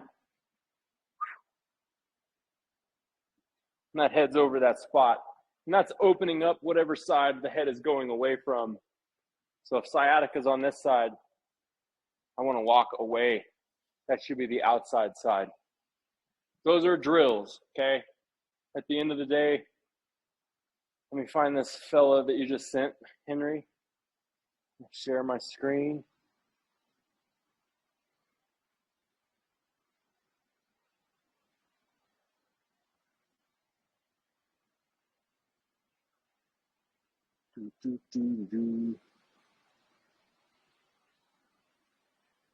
All right. Sorry, Cody, to interrupt. Yeah, what's up? You're I not gotta interrupting. I gotta run, so I didn't want to leave this without thanking you, buddy. It was a nice class. Hopefully, I'll be joining in Come every back. once in a Come while. back anytime. You have an open invitation to come back. Update us on how it's going. Let us know I'll your definitely positives work. and your negatives. You're like, dude, last week sucked. I got one day in. Tell us, right? Like, it's going to give us the ability to go, okay, how can we improve Jose's performance? Because that's what we're here for. We're in it to like change things and adapt things for you. The other thing is I'm going to tell you to do is go back through the chat. There's a ton of videos in the past Okay, you should will have do. access to, and you can catch up from the beginning. There's a lot of shoulder work and a lot of spine work, and I want you to start there because if you can understand how that upper body carries, then you're going to get a lot more out of this hip and footwork. But you can start where you please. You really can. I just encourage you from the beginning. Will do, man. Thank you very much. Appreciate You bet. You and the at A team for the help. So we'll stay in touch. Thanks, man. Appreciate it. Bye bye.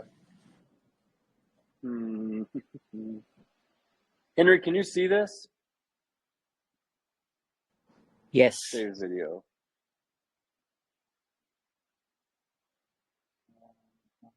Sweet. All right. What do we notice from the side view about the feet? Traditional weight. Much wide open. Traditional, yeah, like your traditional weightlifting stance. You see how the knee is inside of that foot? Yes. That's what's going to put pressure because that hip is going to prematurely close. It's going to collapse to the inside of that foot. And it's going to put him. So for him in that position, if you could get him in a deep squat, I think you do later, use a board. You find it. Use a board. He's going to get deeper right there in that position. When he comes down, you see the lean back where he drives through the heels still? Yes, and because he's got the board. Yeah, he constantly his chest front. And then we got to straighten those feet so those heels can move apart from one another. And then if you're going to sit him here, I want him to stay there and see if he can do the shoulder work. Little underhand gyros, and you'll see that he's like, wow, I can't.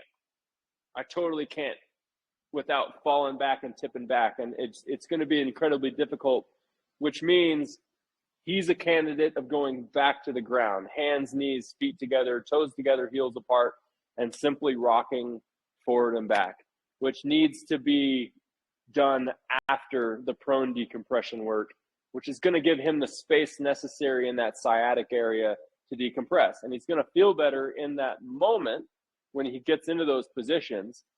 But what we're going to have to remove is those repetitive stressors through his day. So that's where we've got to find out more about this person. What do they do on a daily basis? How can we mix this decompression work in?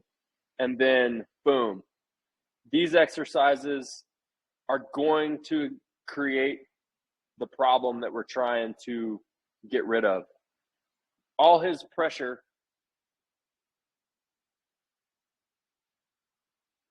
that's kind of a funny angle. I want to say his right shoulder is closer to the camera than his left, and the left foot is pointing the other direction than the right, right? So if you were to pick up his right foot and put it if you were to pick his right foot up, it would need to be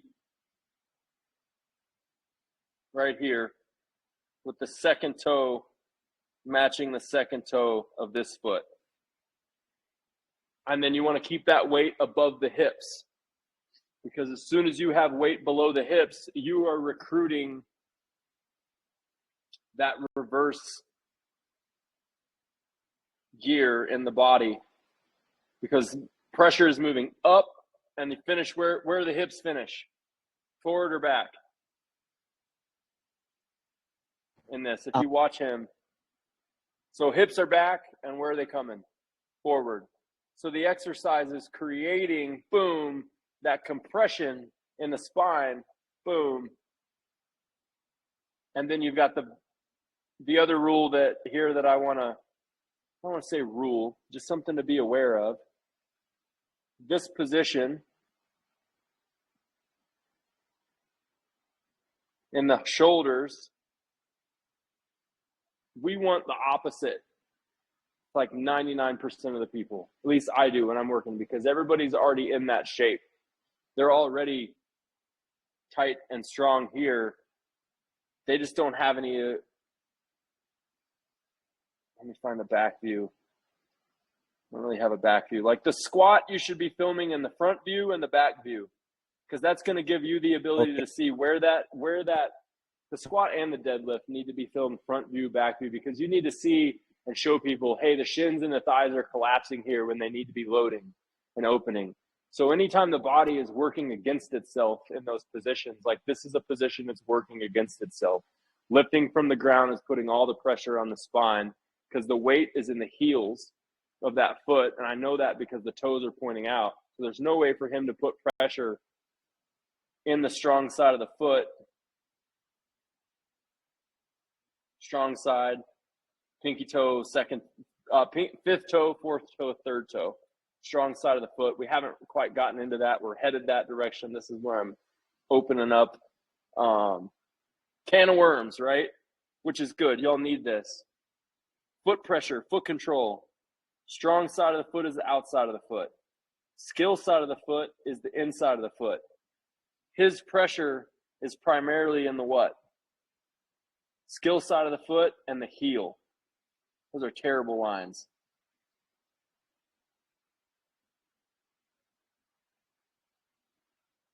See that heel? We got to get his left side, that outside toe, blue line. Okay, that outside of that toe should be on that green line. And then he needs to be able to do this while holding a plate. So here,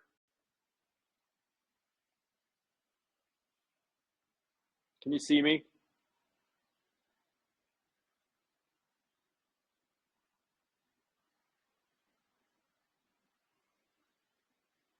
Can you see me? Yes. Sweet. He needs, instead of a deadlift, because deadlift is going to be programmed to what? Strengthen the back of the arm, the glutes, the hamstrings, and then the back. Same targeted area, different approach, and relieves the pressure. It's going to be straight feet, butt on the wall, okay? And then give him a 45-pound plate. That bar is 45 pounds. Just give him a 45-pound plate and make him try to rip it by pulling it apart. What that's going to create is pressure back here. You're strengthening the back of the shoulders, and now you're going to push the butt into the wall, and you're going to raise the heels off of the ground. You have him hold that for 25 seconds, and he's going to be doing this number. He's going to be shaking and trying to fall into a hip and struggling to keep that thing up and tall. I guarantee it. Let him know we got to get stronger at that. We got to be able to keep these feet locked in, strong side of the foot. These hips need to be able to move fluidly. Back view, feet are straight, moves fluidly. Jan, you were really pivoting in the feet. You see that? I want you to lock that foot in, open and close, open and close, open and close. And you'll see that that's a lot more difficult than just pivoting on that outside of the foot. Those are two different exercises.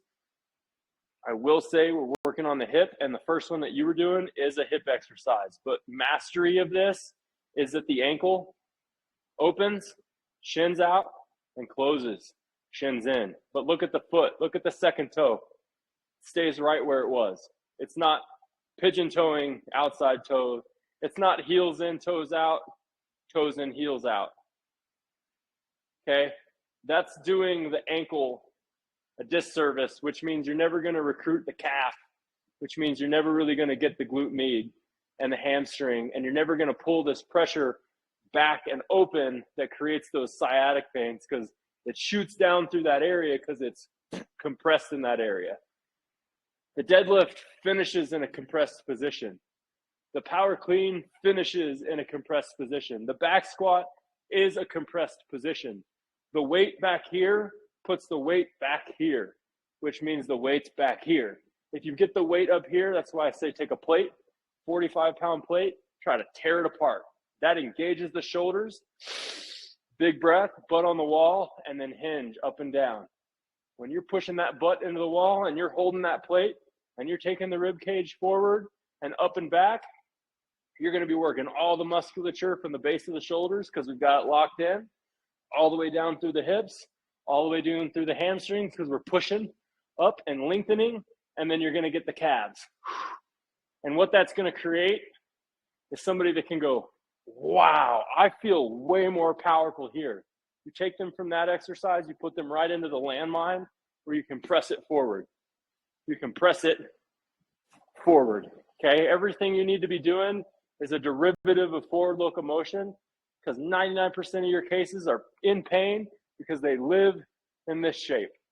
Everything they do is toes out, knees inside the feet, collapse to the inside of the feet, that locks the ankle, and now the hip gets compressed or the knee gets compressed because of the behavior of the foot, the ankle, and then the hips and the pelvis in relation to the spine and the shoulders.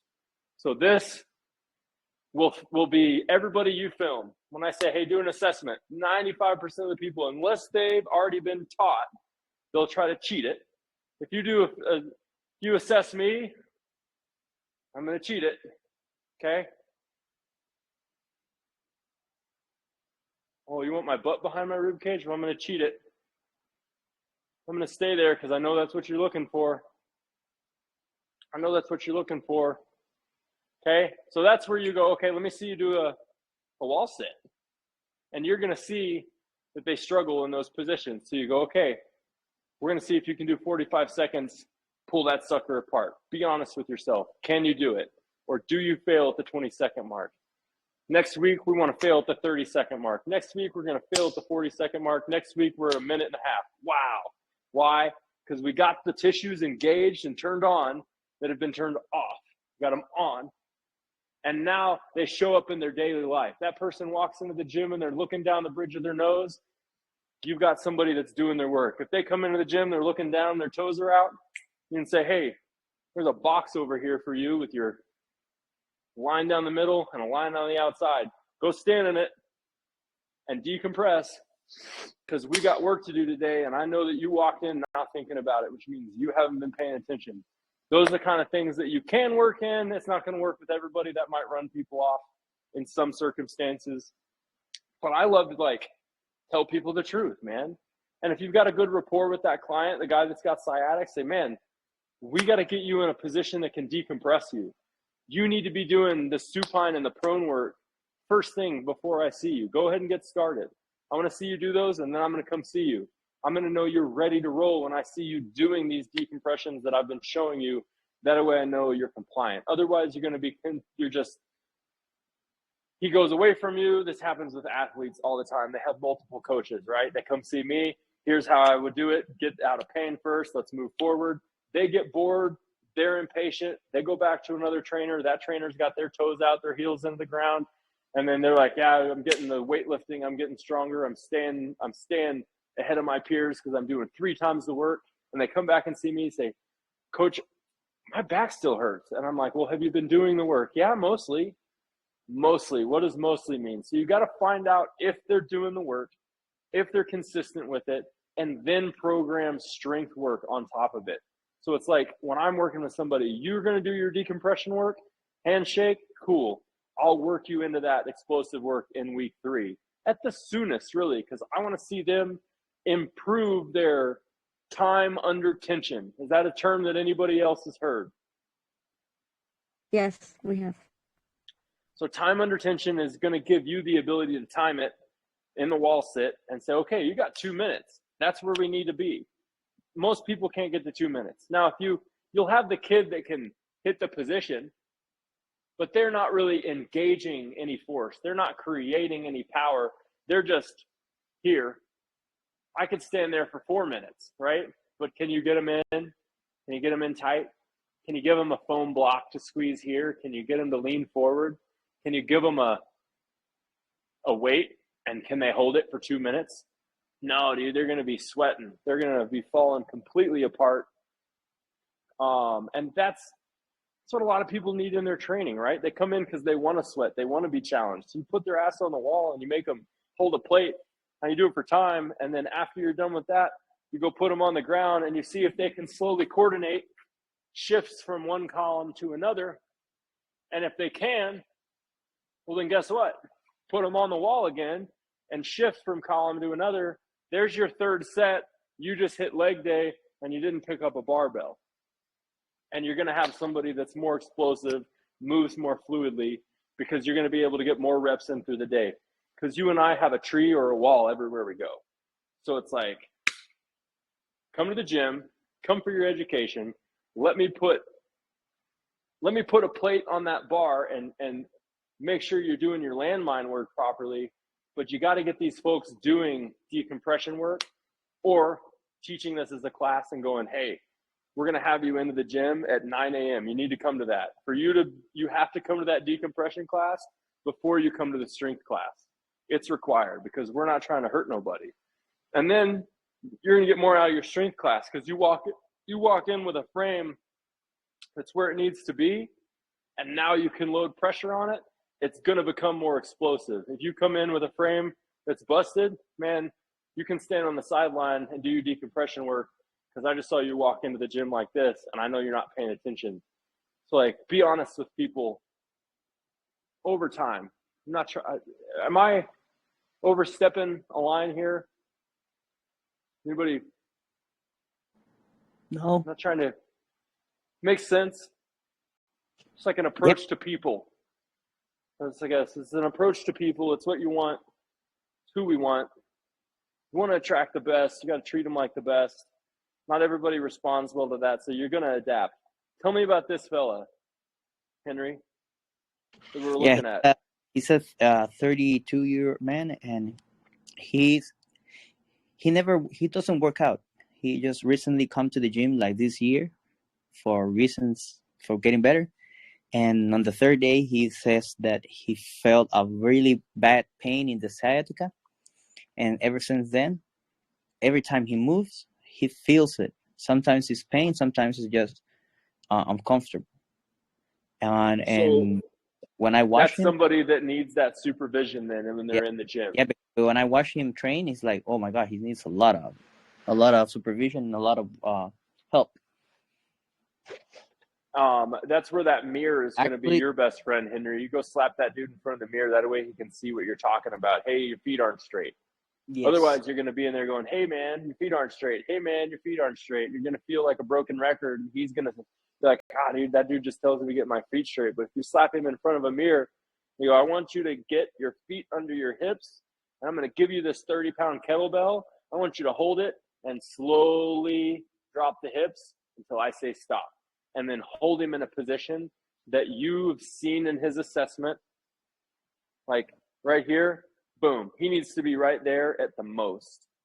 Anything lower than that, watch that rib cage drop down versus staying more tall. And then pressure shifts where back. Did he lose his balance right there by chance and fall backwards in that video? Right after that frame? Yes. Boom. He always loses balance, and even when he when he do leg press. That's why his back hurts. No more leg press. Any Okay. loaded exercise at Have this more point is going to create more compression Yes. until he understands the foot pad and how to get that foot under the hip. Perfect. This is a great start. The fact, like, he's willing to get on the boards. I would have his heels further up the boards than that. That way the slope of that board is under the front of the foot. Because if you just put it under the heel like that, he's just going to dump into the heels even sooner. But if you take the forefoot and put it on the angle, then the front of that foot on that angle is what's going to give that hip the ability to open a little better, because it's almost like he's leaning forward then, but gravity's still helping him. Does that make sense? Makes sense. So those are the adaptations I would start with him, is getting him into just a simple daily mastery routine.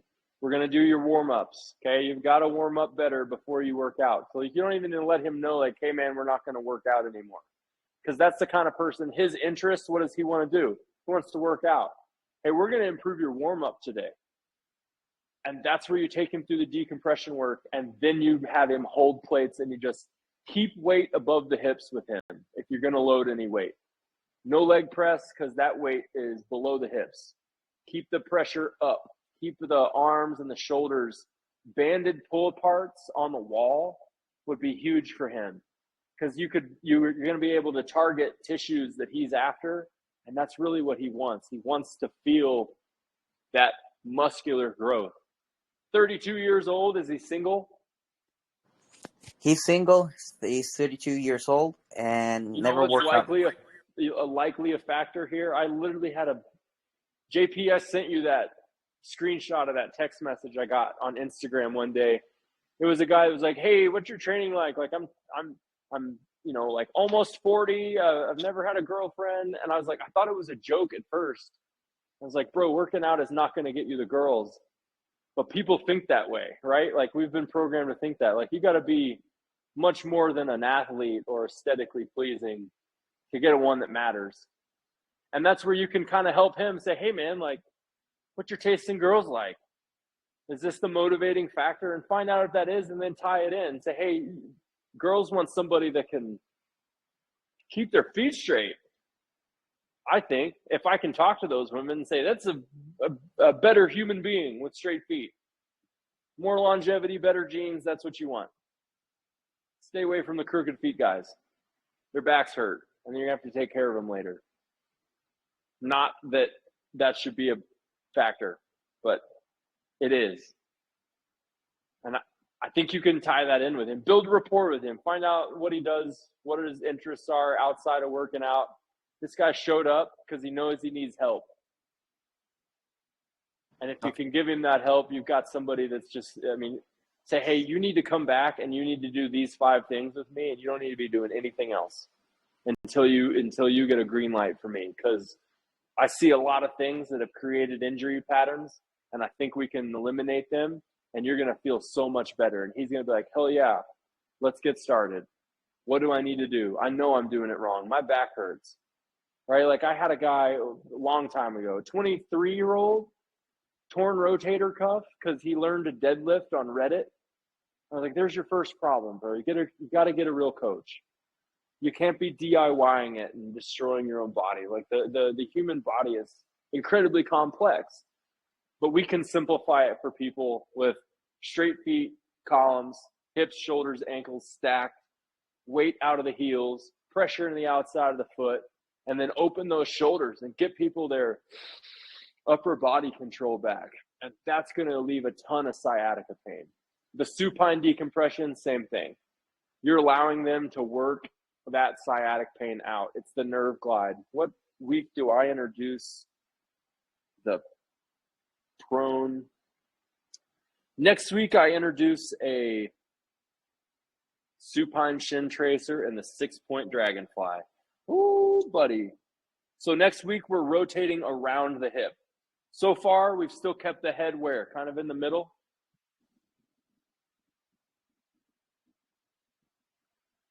I didn't realize I was pointing to the ceiling. So far, we're still like in the center, and we're doing a little bit of drop backs. I want y'all to continue to practice those. Front facing the wall in the front or a countertop, the kitchen countertop is great for sciatic pain. Grab a hold of it. That way your palms, your thumbs are on top. Thumbs up, thumbs on top of the cabinet. Hips back, heels up.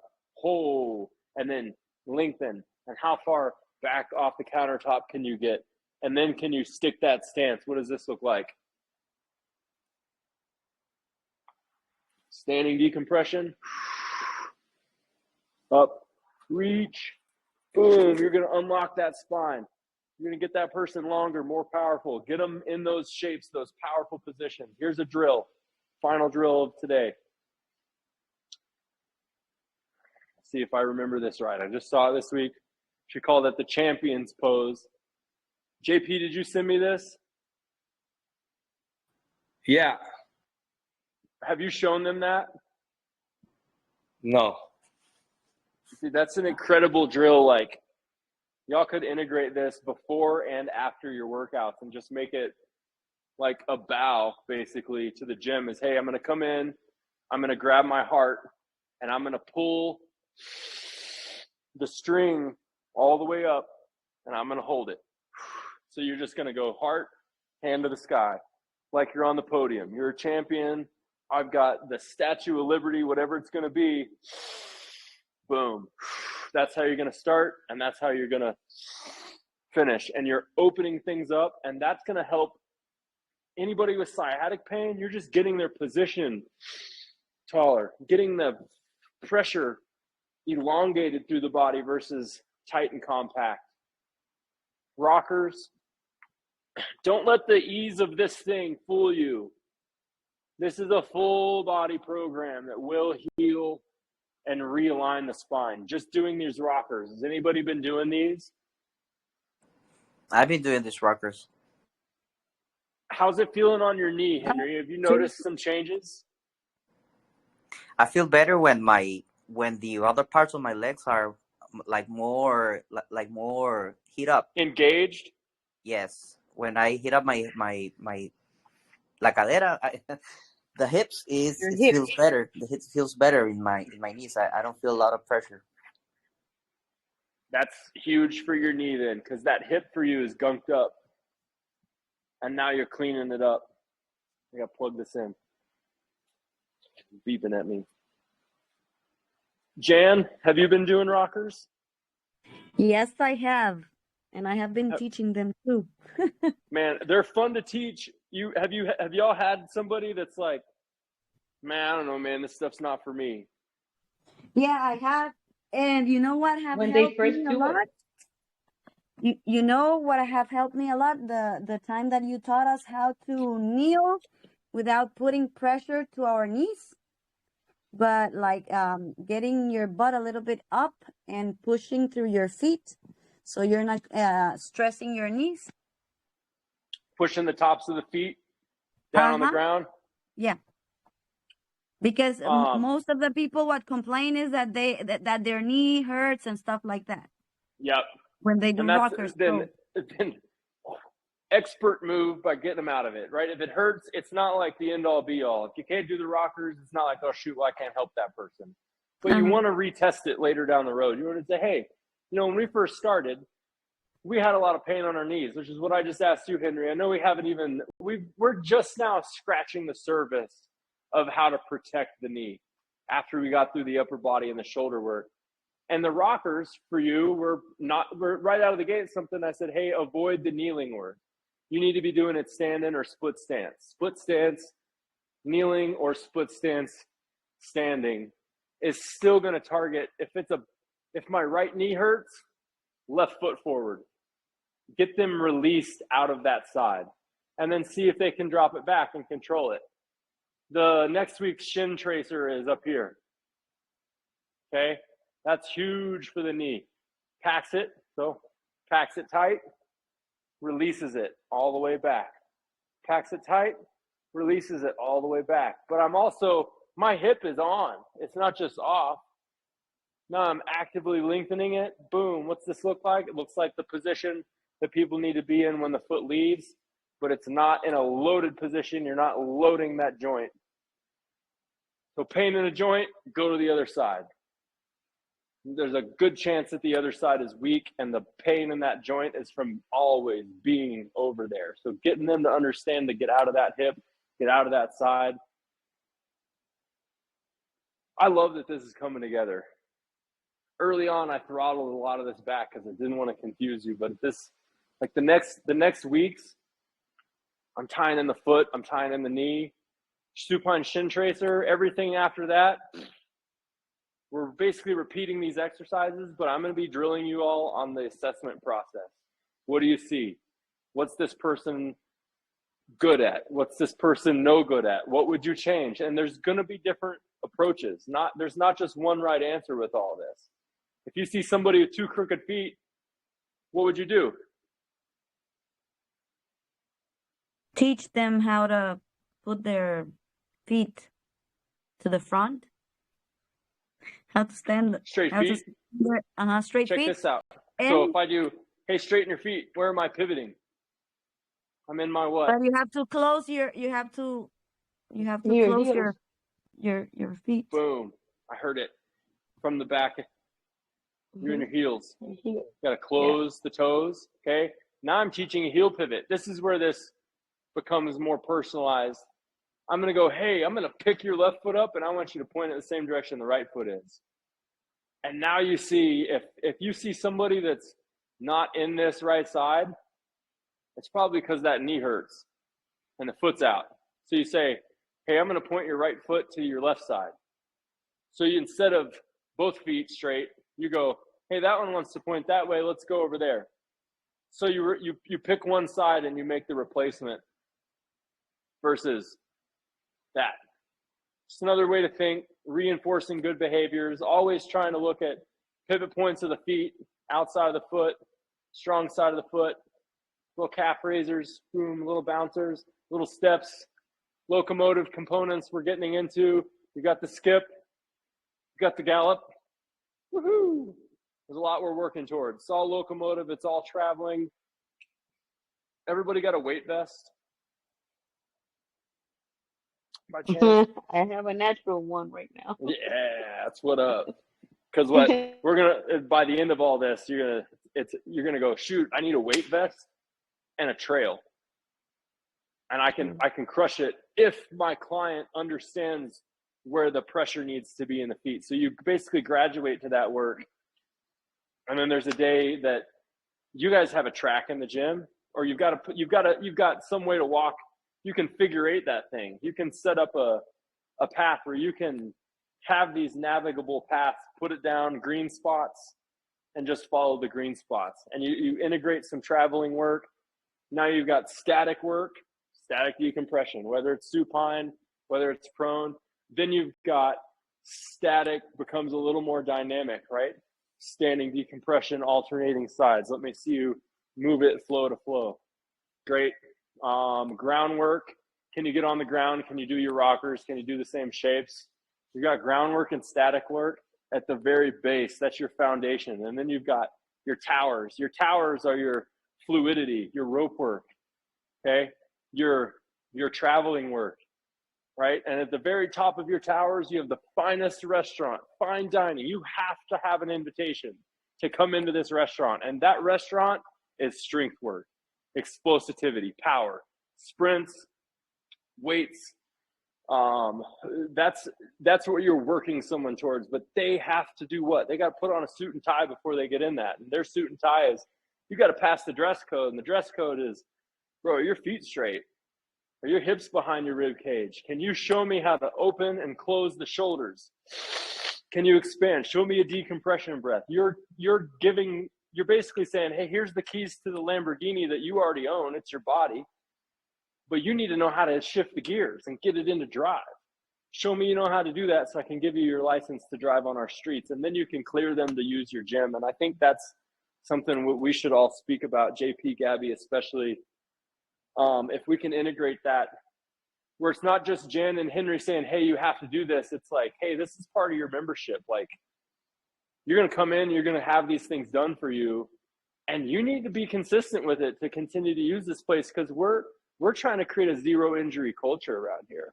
And it won't 100% happen because people need to come in, and then people will go, wow, we're all broken. I'm like, hell yeah, we are. And this is the place to get better. So they start to invite friends. That's the goal. Make it special. Make it something that's not just, there's a fine line here when you start assessing people and showing them their behaviors. Some people run. They're like, dude, I'm not into it. I don't want to find out what I do bad. So you have to like pepper it in with those people where they don't even know that you're assessing them. So the assessment's not always like the mandatory first step, which is why I didn't do that with any of you right out of the gate. I'm working into the assessment, which is different than how I did it previously, because I saw what happened previously, which is it almost creates rigidity in a program. And I want you all to have some fun to explore and make up little exercises that are fun, little games. Gabby, I sent you those ideas on the little ideas on kids. On kids. It Yeah. works for adults too, but like Yeah. kids are a great start because they'll do anything. Yeah. They don't care. They have imagination. Like those two. My two girls have their knees together and their foot Yeah. flat. I just They have crooked feet. I They've just got- had a class, our first, because we're reopening our kids program at the gym. So I had our first kids class, and it hurts to see how Sure. at 7 or 8 or 9 years kids are already losing their natural patterns. A lot of them never like developed them in the first place, though, Gabby. their So it's knees not that they've caving even in. lost them. Yeah, exactly. Their It's knees they caving haven't in, developed their them, and you're Yeah. doing that. You're going to see some of these kids that pick up on it. The brain is going to pick up, oh, I see what we're doing, and it's just going to show up. And they couldn't explain to you why it's happening. You're going to go, hey, Yeah. do you know why your heel's flipping away from the body? They don't care. They're like, I don't know, because Mhm. Spider-Man's that way, and I'm going to see him. Mhm. They're going to say crazy things. But at the end of the day, what you're seeing is a small, tiny version of what that person will become as an adult. So you're just giving them the tools slowly. You're teaching them physical education, but the most important thing you're giving them is a place to play, because that's what they want. The kids that desire to perform at a high level are going to remember who took care of them later and show up and go, hey, I want to do the other part of the gym over there. Cool. Let me train you in how it works. I want to play. I want to get better at soccer. Great. We're going to do more locomotive work. We're going to mix in some kicks, wall work, who can stay in the wall the longest, who can get their butt up the highest, who can pick up their heels the highest. It's like always a competition, and then mix it into some sort of a motor play, whether it's a throw or a kick. And you're going to develop these behaviors, getting them to crawl down and back, setting up cones, crawling races. Knees have to be on the ground versus, hey, knees can come up on this one, and you're going to see who's faster. And they're all going to be in a hurry to basically come up to a run, which is why you say, hey, keep your hands on the ground. That's huge for them, because you're developing the full program without them knowing why. They're just trying to get from point A to point B. That's what's fun about kids. They really don't ask why. They're like, all right, cool, that sounds fun. And if it's a shitty activity, then they're going to tell you, this isn't fun, Miss Gabby. For sure. Well, I'm sorry, I've been an adult too long. What do you want to do? And they might come up with some game that you're like, I would have never in a million years thought of that. But that sounds fun. Tennis balls. Just throw them into the wall. Try to hit a spot. Great. Try to hit a spot, and then the kids that can't get the heel to flip away, see if you can put a cone over there and say, I want you to kick the cone with the foot as you throw. Kick the cone with the foot as you throw. Wow, even Kick for the cone adults. as the foot as the throw. Yeah. As an adult, it's just a little drill. And then, well, I'm not a pitcher. Well, shoot, but you play tennis, and the tennis ball throw is a heck of a lot easier on the elbow in this behavior if I can target it and kick that cone than it is. And then I can give you a racket, and we can do soft toss. Wow. Wow. And you're just retraining that motor pattern, integrating it in with play, and something that they're interested in. And kids will require it, and adults will benefit from that same approach. Boom. That's a good ending note.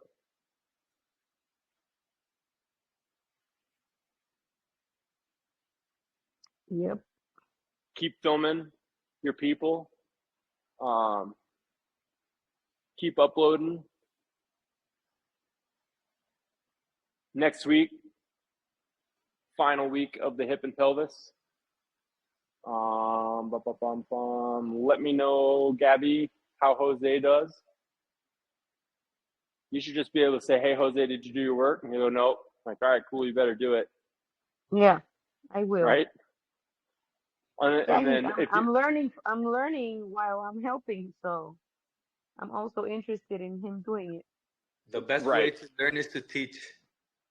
The best way to learn is to teach, JP. Like, and screw up. Be willing to mess up. Jan, you're funny. Like, you send video and like, the last one was bad. And some people wouldn't even send that. They'd skip it. They're like, it was bad, so I'm not going to share it.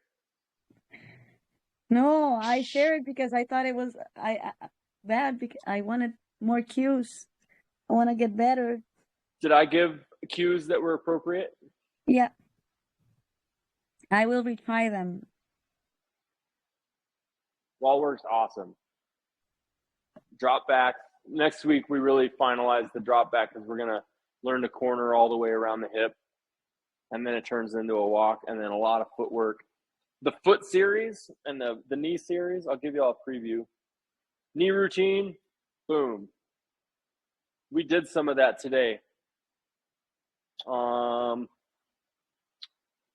did the legs up at 90 degrees for Jose for his back. What you're going to notice is knee and back are very similar. It's just the intention that you're giving the exercise to make it, whether it's a knee exercise or a back exercise. And then the footwork, those are all foot exercises. The foot's incredibly complex. The hand and the elbow are going to come with the foot. The assessment process. Everybody has a copy of that pre-movement assessment, how to. And then, yes. Where is that? The base movement assessment. It's a video, right?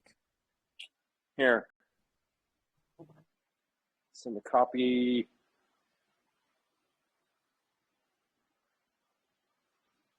Telegram.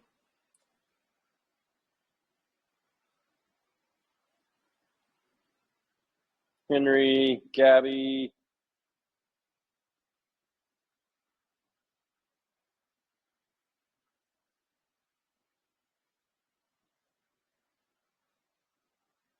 Jan, why can't I find your name on here?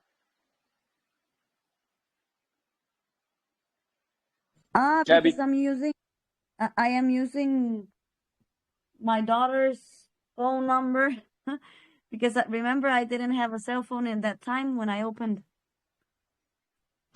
So maybe that's why. I just sent you. Yeah, anyone with the link can view it. Copy. In the feed, that base movement assessment is your instructions. It's a PDF. It's a PDF. Yep. So you can print it. I guess translate it. I can work on that. You may be able to translate it better. Actually, watch this. Why do you want us I know to what I'm going to do. it? So you can send it to people. Yeah. Okay. Yeah, maybe we can just divide that job, Janet, and we can do it between you and I. I'm going to put it through.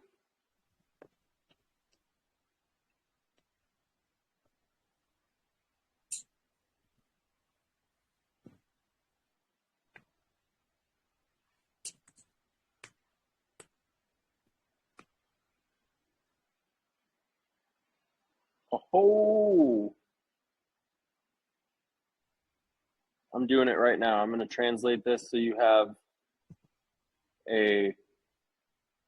That was exactly what I was going to do, because you can do that on the PDFs. You can automatically On the AI. translate it. Uh-huh. Yep. That's what I was going to do right now.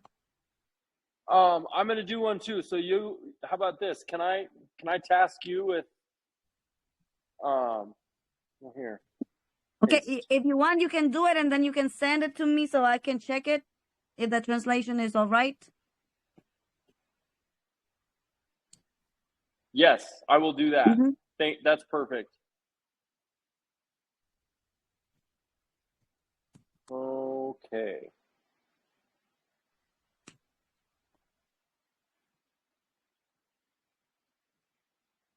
Here.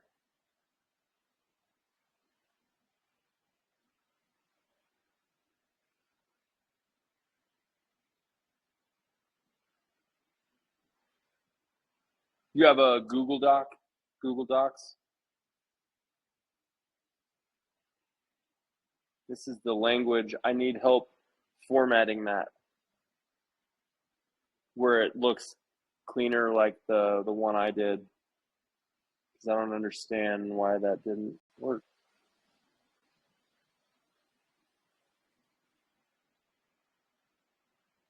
I'll work on that. You work on that too, Jan, and then we'll see who comes up with the. You don't have to do it exactly like I did it. Just I felt like easiest. My old ones that I would send, sometimes I saw people do like multiple videos.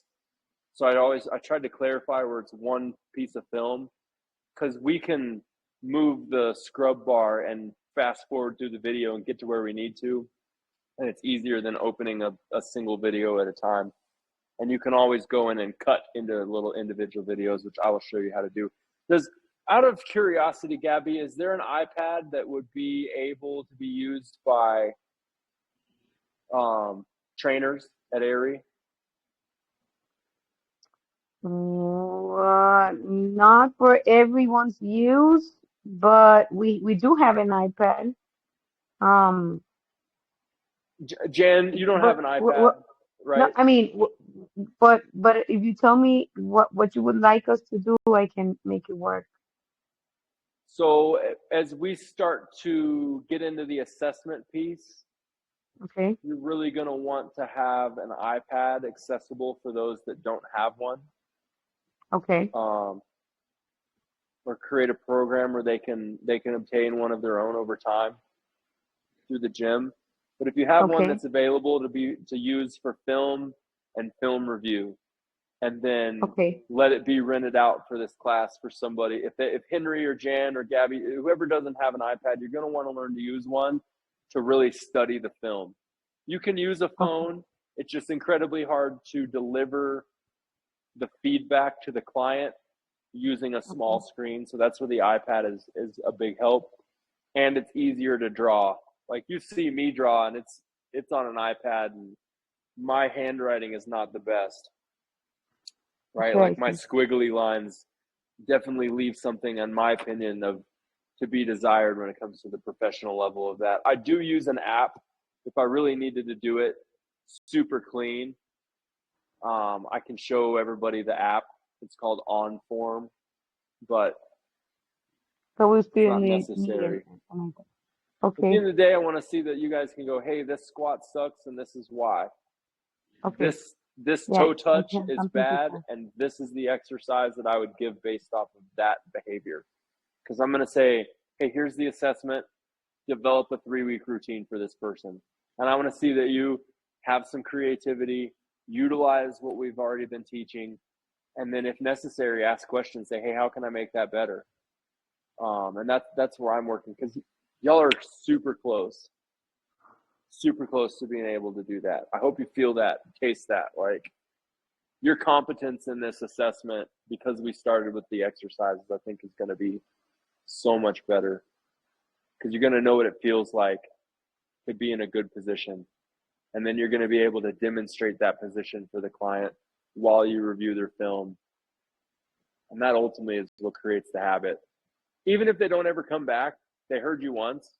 And when they wake up and their back hurts, they're going to try a standing decompression every now and then because they'll do anything. When they find relief, they're going to show back up months down the line and go, hey, can you show me some more things to do? Because that actually did kind of help.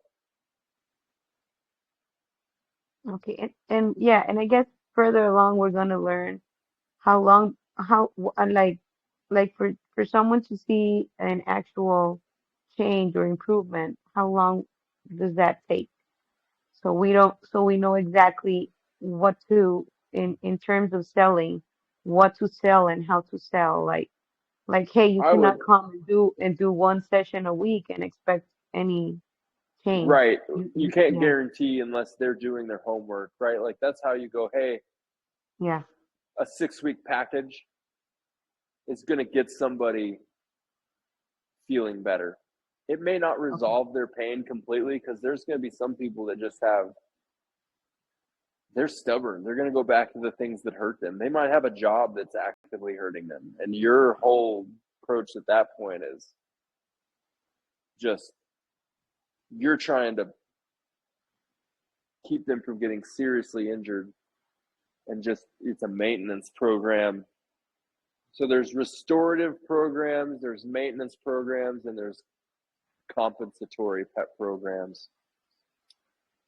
6-week programs is a great start. You should be able to teach all of this that we're doing so far. We're in like week 8, just for reference. yeah, And I think you can, right, like hips and feet kind of all come together. I just want everybody to understand that that pelvis has the joint, the sacrum, and the joints where the hip bones meet. And there needs to be a balance there, which means the upper body has to be under control and the feet have to be a firm, solid, balanced foundation. And 6 weeks of teaching that will get people competent in that. And then you can go, okay, the next 6 weeks is more of a fluidity and explosive program. Like you have to do the preliminary, the foundational work before you graduate into the strength and explosivity work. You got to get invited to that nice restaurant at the top of the tower. And if you can get people to work towards that, if they're like, no, that's what I want, I'm like, sweet, it's going to be 10 weeks. 10 weeks? Yeah, but you're going to know it. You're going to understand it. You're going to be able to come in here and use this equipment and get your workout in. You're going to be efficient. You're going to have more free time. It's totally worth it. You're learning about the body. You're teaching physical education at that point. And that's what really sets your program apart from any other fitness program, because you're teaching the why and you're teaching things that they'll always remember and start to apply. So I would come from that standpoint with a lot of them, like, rather than, hey, this is a 6-week training program, this is a physical education program.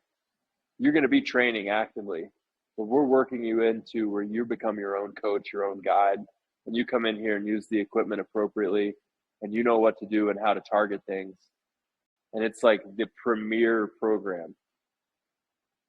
If you can market it that way and say it's a 6-week series, 6 week at a time, and integrate a couple classes that are group and then the rest are private, I think you can keep people that want to have a consistent routine.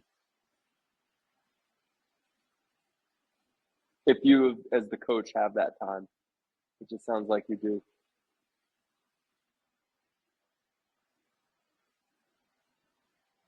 got it. Beautiful. Beauty. Finn. I didn't realize that you guys are, I forget. Hi.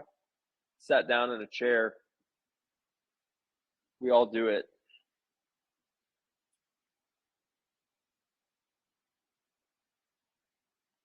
But that's it. Meeting adjourned. See you guys next Tuesday. You're doing a great See job. you. Thank you. See Thank you. you. Thank Bye, you. Cody. Hope you feel Bye-bye. better with your hand. It's better. It's getting better. It's so, hey, closing thought, acute injury, right? It was Sunday, so I'm in day 2 since the injury. 3 days to heal before I really start to do anything more. And if it still bites and still painful, I'm not going to be doing any loaded exercise for a while. It's all going to be open chain.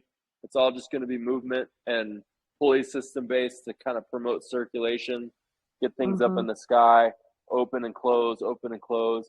I want these bones here to re-coordinate with one another in a comfortable level. I don't want to push into these pain points. It's tempting to go, I'm going to stretch this thing back to place because it feels like I could pop it back into place here.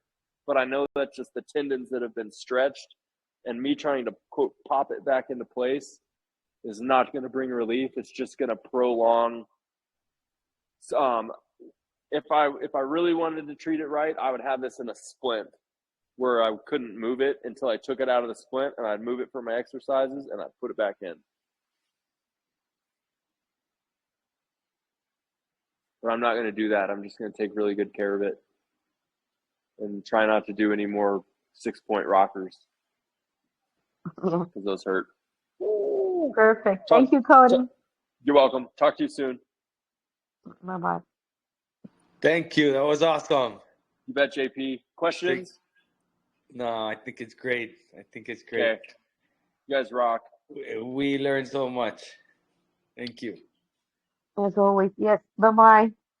Bye.